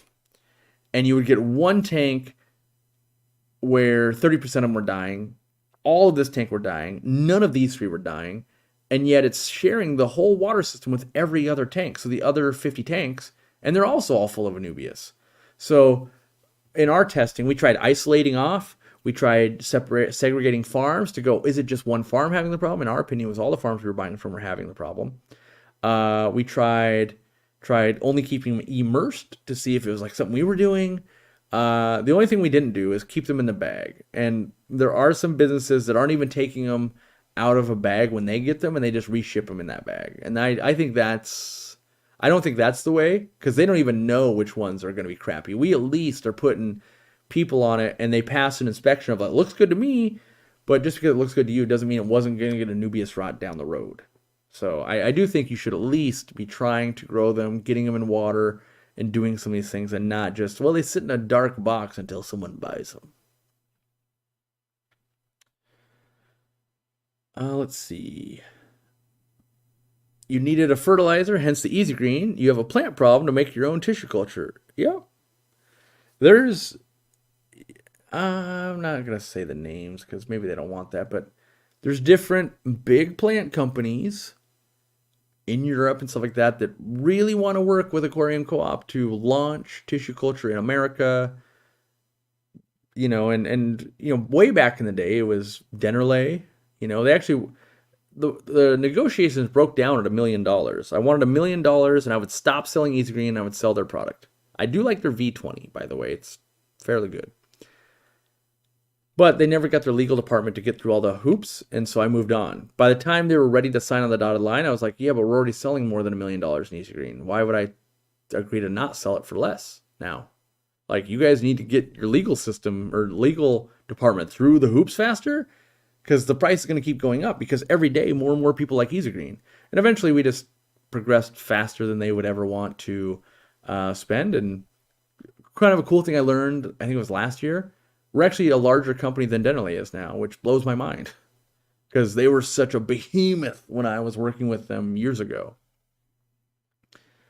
How's the Fly River turtle doing? Elmer's doing pretty good. You're going to see in a video there were some setbacks in that tank, kind of no one's real fault. Some accidents happened while I was in China. No one died, or I shouldn't say no one died. Some fish died, some of the platies. But Elmer's doing great. All the wild caught fish are doing great. And yeah, we got, had to replace a little bit of equipment from failure, that kind of stuff. Is a common denominator of the rot Easy Green? No, because the farms have problems with the rot and they don't have Easy Green. And our competitors don't have Easy Green and they have the rot too. So, to the best of my knowledge, no. Alyssa, that's an announcement I've never seen before. Celebrates the first super chat. That's nuts. I never knew that was a thing. What do I suggest as a first food for angelfish fry? Without a doubt, the best one you could do is live baby brine shrimp. Takes some work, but it is the bee's knees. If you weren't going to do that, which you should do that, then I would recommend going with like crushed flake food or our fry food or frozen baby brine shrimp, any of those. But nothing replaces the magic of live baby brine. Which, by the way, I'm super excited. I just learned in a meeting yesterday with Randy that our FDA permits are all ready. What does that mean? We got the green lights for our different food formula products to be imported into the country. Now, these are my samples, so they're not ready for prime time. I still got to beat them up and massage them and taste them a little bit, make sure they're the right blend for the right fish and all that magic. But that was one of the big hang-ups. Let's get this crazy amount of crap we've put together into our country. And so yeah, step number one of the hardest steps done. So looking forward to getting the testing finally going. Because we had like 6 shipments that kept getting held up at customs and just incinerated. So I was like, all right, let's do all the permitting. Let's put the money down. I'm convinced we're gonna find a great food here. Let's do it. Stefan says, I got Easy Green and no rot, and I got anubias up to my ears. That's right. If anything, Easy Green should help against the rot because it's got mold inhibitor in it, and I bet you that would fight the rot a little bit. Hi again, Corey. Where's the best place to buy ranch shoes online? Dean. I don't have a good recommendation I'm out. I've been out of the goldfish scene a little bit. There's no dandy arandas. I know there's a couple places in California, but I don't know what their current quality is. And the reason I say that is, like Aquarium Co-op, maybe you love us today, but 5 years from now, what if it was a different CEO? What if we had different suppliers and that kind of stuff? So I really take your guys' faith in me seriously. I never want to give you a recommendation that I don't truly stand behind. And so I don't have if I was just about the money, I'd say buy them from Aquahuna. Except Aquahuna doesn't have super high end or high quality ranchos. They've got ranchos and they'll be cheap and they'll be okay. But I don't know are you looking for a showstopper? Or are you just looking for something that's going to last a long time? Are you looking for something cheap? Yes, I would get paid if you bought from Aquahuna, but I want to get paid when you're happy, not getting paid just to get paid. Like my whole business is when you're happy, I keep your money. If you're not happy, I don't keep your money. So you have to win first, then I win. You eat first, then I eat. The brine shrimp eggs by Aquarium Co-op are the best. You're darn tootin' they are. We went through a stupid amount of testing, both Dean and I, and I think there are some other great eggs out there, but they're lab grade. They're the ones that are a few $100s a can that are used by Zebra Danio facilities, and that's not that's not realistic for a hobbyist. Our eggs are not cheap. There are way more eggs out there that are more cheap. I don't believe once you factor in your labor and the sorting time and what's good for your fish that the other ones went out, but I get it if you're like, I can get a pound over here for $40 and you can only get half a pound of yours for $40. It's like, if time is free and you don't mind the, in my opinion, inferior quality, by all means. Did Corey just admit he eats fish food? I did. I remember on video, one of the old ones, I ate that like 60-year-old food and it just tasted like, I told the story, it tastes like when you're working on an old car, like when I was in high school, and you like loosen up a bolt and you get rusty dust straight in your mouth and eyeballs. And you're just like, oh, that's what that food tasted like to me.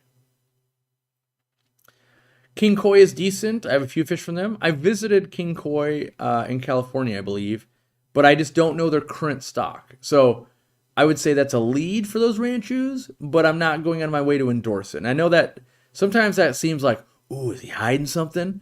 And the reality is like, no, I just don't want to. I don't want you to put all your eggs in that basket and then you get burned. It is a good lead. I probably would go there if I was looking for it.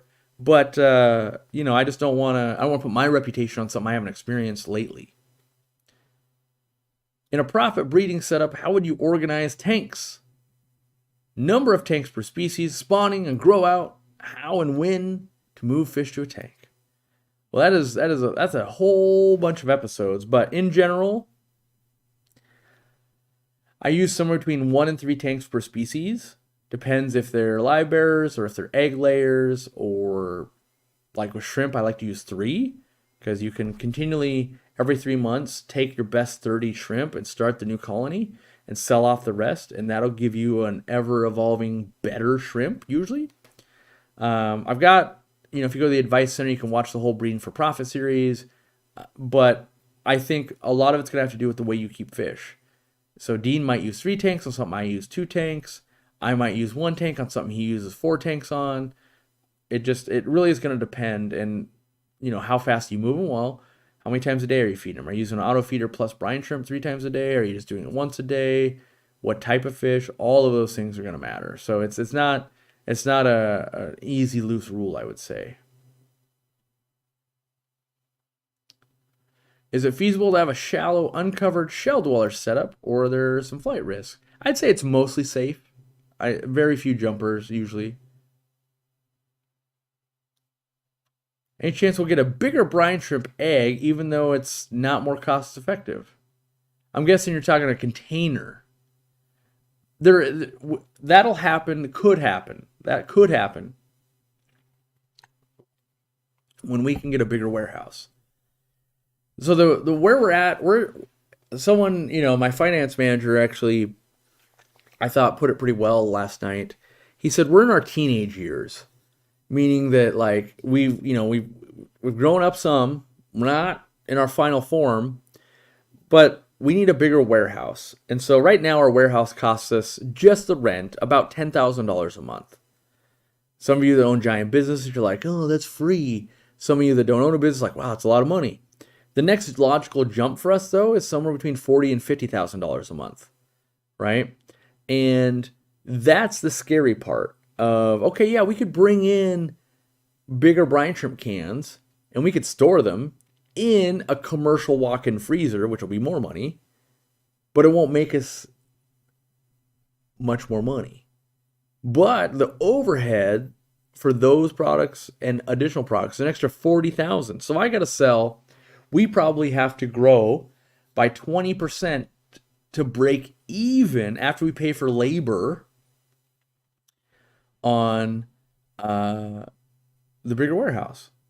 Another scary thing that came out of a finance meeting yesterday is that with summer being the off season, right? We're mostly a winter sport. Inside's nice. We're inside. We play with our aquariums. And the employees we have at the warehouse currently, based on the overhead of rent and all those factors, it costs us $1.22 to store, pick, pack, count an item, basically. So right now, if you were to buy one pipette on the website, we would lose 22 cents. We'd actually lose a lot more because of shipping. We only charge you $5 and it would cost us $8 to ship. So we'd lose like $3.22. That being said, when you buy a light, a 4-foot light, it costs us $1.22, right? And so it works out long term, but when in the winter, it might only be, it's 50 cents an item because we've got more items going through, more people are more busy, and that's a better spot to be. But all of a sudden, if we 4x the warehouse, that number might be like, it's $3 an item? Like, how big's the warehouse for 10K? It's like 9,200 square feet. So, and I realized it's 5:46 my time. I haven't put up the poll yet. I gotta make the poll real quick. We gotta decide if haircuts are happening or not. I'm gonna engage with my members. I'm gonna click the poll button.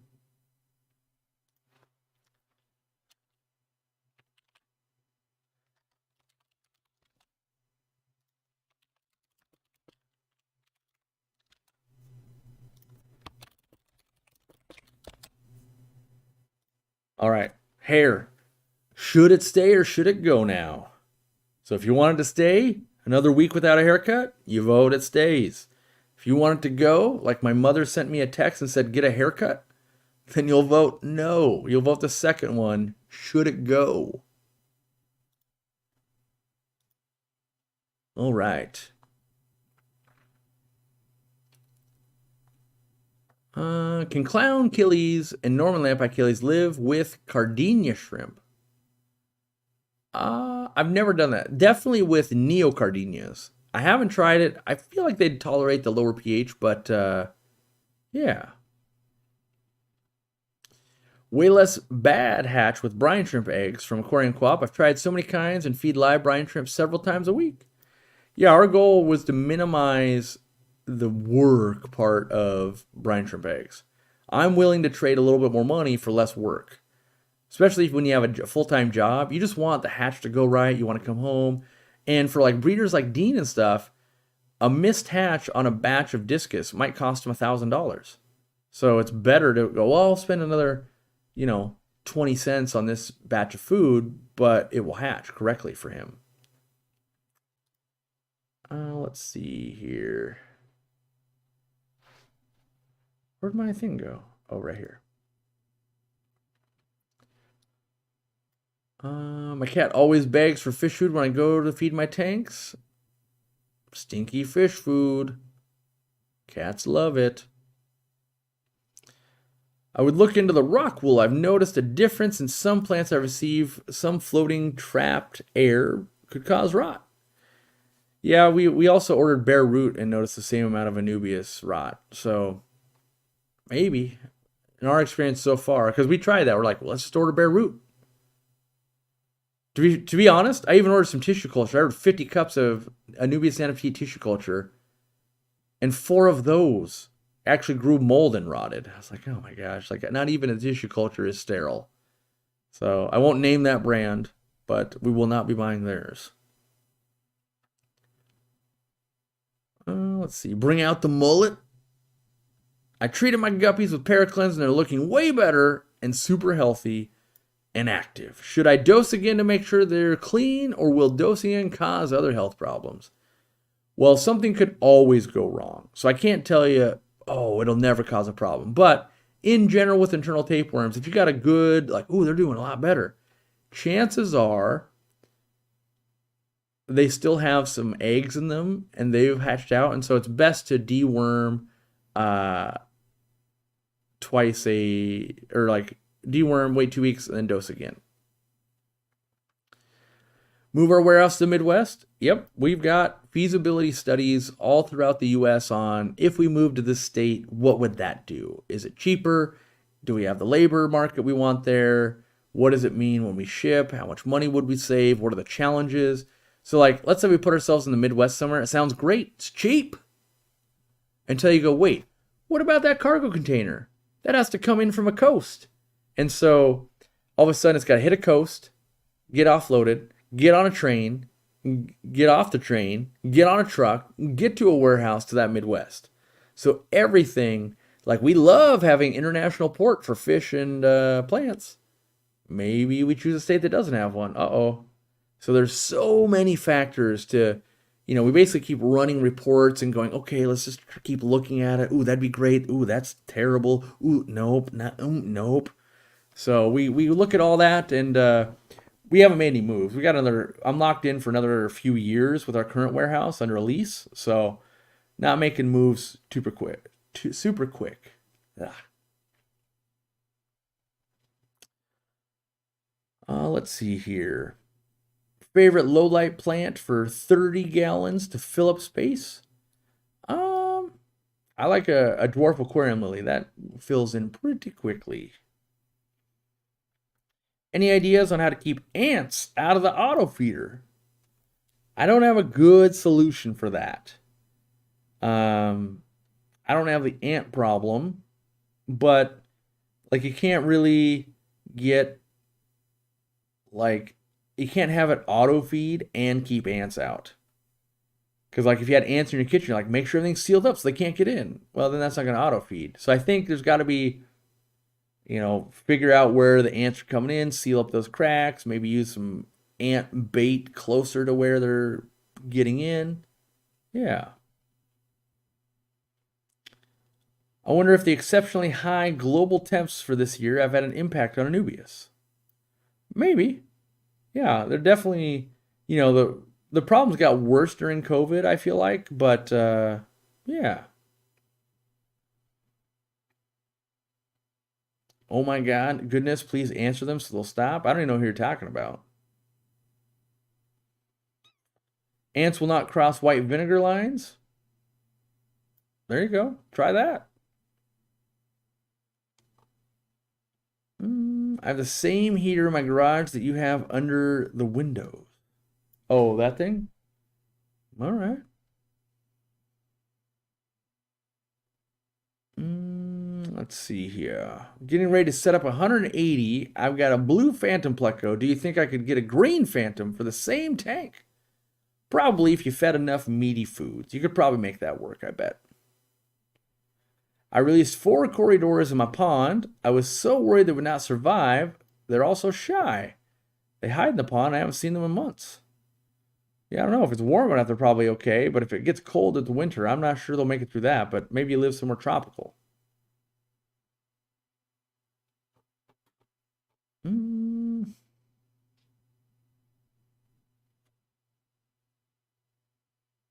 That's right. If you're not getting your answer fast enough, go to the forum. Go to our Facebook group. There's 627 people here. Let's think about that for a minute. Let's assume we were all in the same room and only 1 out of 10 people had a question for me, that's 62 people trying to talk to me all at the same time. We know that's going to be loud. I won't be able to hear you. Won't be able to see through the chatter. You won't get a good answer. So wait your turn, basically, or join one of the other things and we can answer in the off time. Thoughts on gold gouramis? They're all right. I like pearl gouramis a lot more, but yeah. Have I ever had any experience with goby fish? Yeah. We sell them at the store, and a lot of different, there's a rhinogobicus species, there's Stiphodon species, kind of different carinies, but yeah. Would I ever get a Murphy tattoo? No. That would not happen. I've never had a tattoo, and I've talked about this in the past. I think the only way I would get a tattoo, like the leading candidate right now, would be of Sassy, my dog that passed away, but it would be memorial type tattoos if I was going to get them, which I don't know, I'm not big on them. So I see a lot of tattoos, I'm like, ooh, that looks cool. Like Randy's got koi on his forearm, and I think it looks super cool. And Zenzo's got some cool tattoos. I just don't know. Like I'm so indecisive. Like you see the agony I go through over, I don't know, products. Can you imagine when I've got it on my skin? I'm like, oh, I should have optimized this a little more. Why didn't I? And so I don't want to like have to look at my, ooh, should have thought about that a little more thing for the rest of my life. Yeah, I know you can add to them and you could get it removed and all of that, but my indecisiveness, focus on fish and my business and my nature in real life, basically. Why pearl gouramis? Do I like the blue ones? Yeah, the blue ones look great too. I don't know. The pearl gouramis, they just seem laid back. They got a great look to them. And sometimes you don't know. You just got to be like, you know what? I fell in love with them. I don't know. I like them. Any ideas for lighting product upgrades in the near future? Nope, that's not really in my headspace at the moment. I'm sure there's some ideas, but there's another little like nano light we want to work on, but we're waiting. We're working on some other stuff first. So with like 15 products in the pipeline, you don't want to like let's spin up 16 and 17 and 19 and 20. That's right.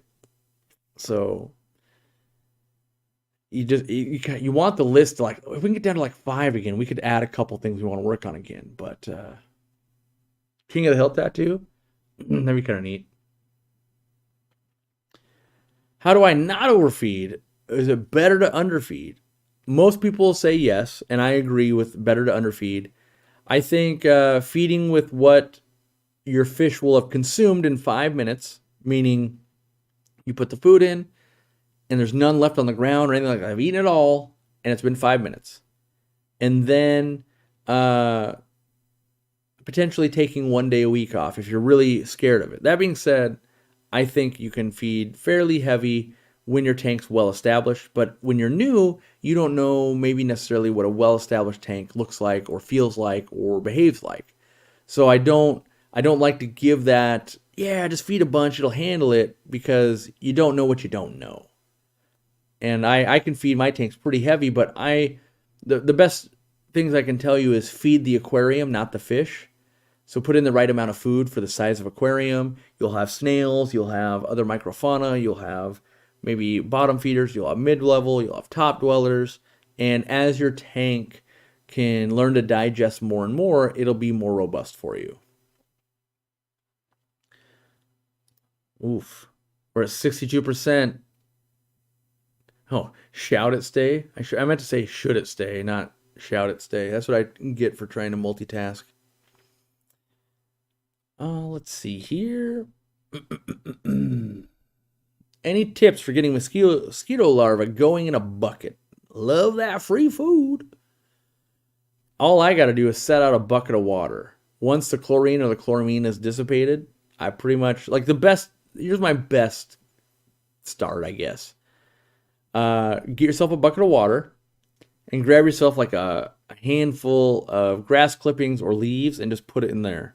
Let it sit in the sun, let it turn green, let it do whatever it's going to do. Eventually you're going to walk by and you're like, ooh, there's some mosquitoes.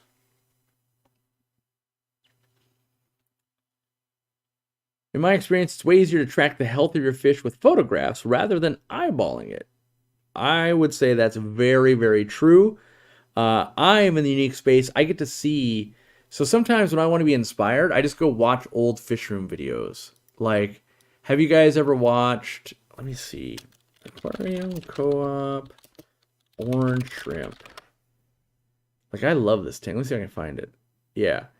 7 years. Oh my gosh. I can't believe this. I've been saying I've been on YouTube for like, I don't know, 5 years, for way too long. I think it's actually 10 now. Yeah, it's 10. No, it's about 10. This video, my mind can't comprehend that the video I want to show you is from 7 years ago. So this tank, because I've done so many, wow, I should probably do a whole series where I watch my own videos and react. That could be incredibly boring or awesome. This video, it's so long ago, I hadn't learned to not shoot the camera always up my nose, apparently. Is this the beginning, or is this the... Oh, this is not even the right... It's not even the right video I want to show you. Let me find it. There's like 4 billion orange shrimp, and I love it. Oh, it's not popping up. Here's where I spawned orange laser cories 7 years ago. Oh man, is that my... Yep, there's me collecting brine shrimp. Alright, I'm just going to share. I'm going to share this video with you guys. So many of these old videos got so few views, but they've got... There's gold hidden in them mountains. I'm telling you. Gold. So I'm going to share some of these classics. Oh, I'm sharing it in the wrong... It told me the event was over. Wrong window. There we go. Let's see. Have I privated some videos on my channel? We have over time. Either, like some of them would be updates to videos where, like, we either changed the information we want to do or we did a better job. Sometimes there's some other conflict, like maybe we don't want to promote someone we used to work with in the past or something like that. So there's, you know, there's definitely reasons, but I could tell you. How many private videos do we have? Let me see. There's been some that got deleted too, just because I was like, this thing's terrible in every way. Did everyone see my baby turtles, by the way? They hatched out and they're super cute. In the little short that we made. Content. How many videos? We have like over 1,300 videos. How many got privated? Visibility, private. Okay, well, some of these are just videos that haven't been released yet. Like I have, oh my gosh, I got a lot of private videos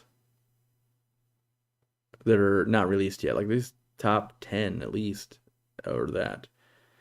Some of the stuff we've hidden, like promo videos for, like here's one. Great video, love it. One of the first videos that Jimmy did that I thought was really magical, and it was an aquatic experience commercial. But there's kind of no reason to be just like junking up YouTube with like something that, I don't know, doesn't need to exist anymore. Here's one. I don't know. Wait. Oh, I think it was, so it's an 18-second video. And I think it's because, let me see if it, I think the actual live stream didn't work.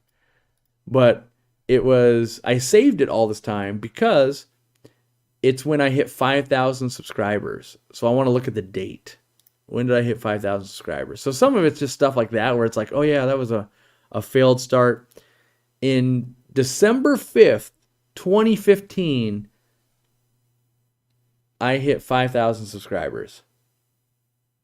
So it's been a long road.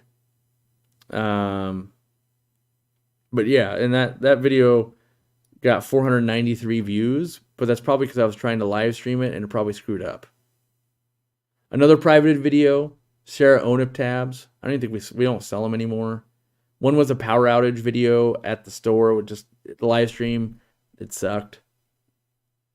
I've got some member only ones that got that. Yeah, most stuff, there's very few that got privated. So, I'm one of your students from Saudi Arabia. I like the hope because, oh wait, I like the hope because of people like you. Well, good. We're all a student of nature. That's what I say. There's so much to learn about fish. I found the old live streams from 2016. I really enjoy them, but they don't receive much love. Some of them have like 7K views. Yeah, let me show you whatever like the worst video on my channel is. Let's see if I can find that for you real quick. I'll sort by views, and I'll give you the worst video. Because pretty much most videos take relatively similar work. So just when we were smaller, we did worse. These all have 0 because they haven't been released yet. Yeah, here's an unlisted video. Let's see. Let's find something that actually got released that just didn't do well. Oh, here we are. Let's see. Oh, these are member kind of stuff. These are product videos on the website. Those don't do so well. That's a member-only video. This is great content, by the way, where I read numbers and then I pretend like you guys like it. Let me get to something where it's actually probably in these. Let's see here. Still members only. Why? No, that's members only. Member only. Here we go. Yep. I think this is it. This video was made November 12th, 2015. Planning is the key to a successful fish room. Corey's Fish Room Update number 6. I've got links on here. You should be buying Stingray lights back in the day. I've got a broken sign up for a newsletter. I'm sure that doesn't work anymore. It says that I live stream every Thursday between 4 and 6 p.m. That's not true either. Yeah, there's a lot of old stuff here, but this video only got, let me see, where'd it go? It only got, where'd it go? It only got 5,500 views. And I'm going to share it with you guys so you can watch it. I was building some aquarium racks, it looks like. Old school stuff from 7 years ago. Here you go. If you haven't, you can go back. There's playlists of all this old stuff. You can watch through it. How do you handle burnout? Like a baby. I get all irritated. I get angry. And then at some point, you know, a week or two later, I realize I'm basically the luckiest guy on the planet that I have a successful career based around my hobby and I get to do anything I want and I can travel the world. And I should be thankful to have that position.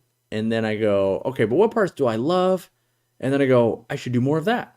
So I kind of went through that a little bit. I'm burnt out of some work stuff. And so I'm really working on fish room stuff. So I ordered myself 1,000 zip ties. I'm about to do some zip tie stuff, let me tell you.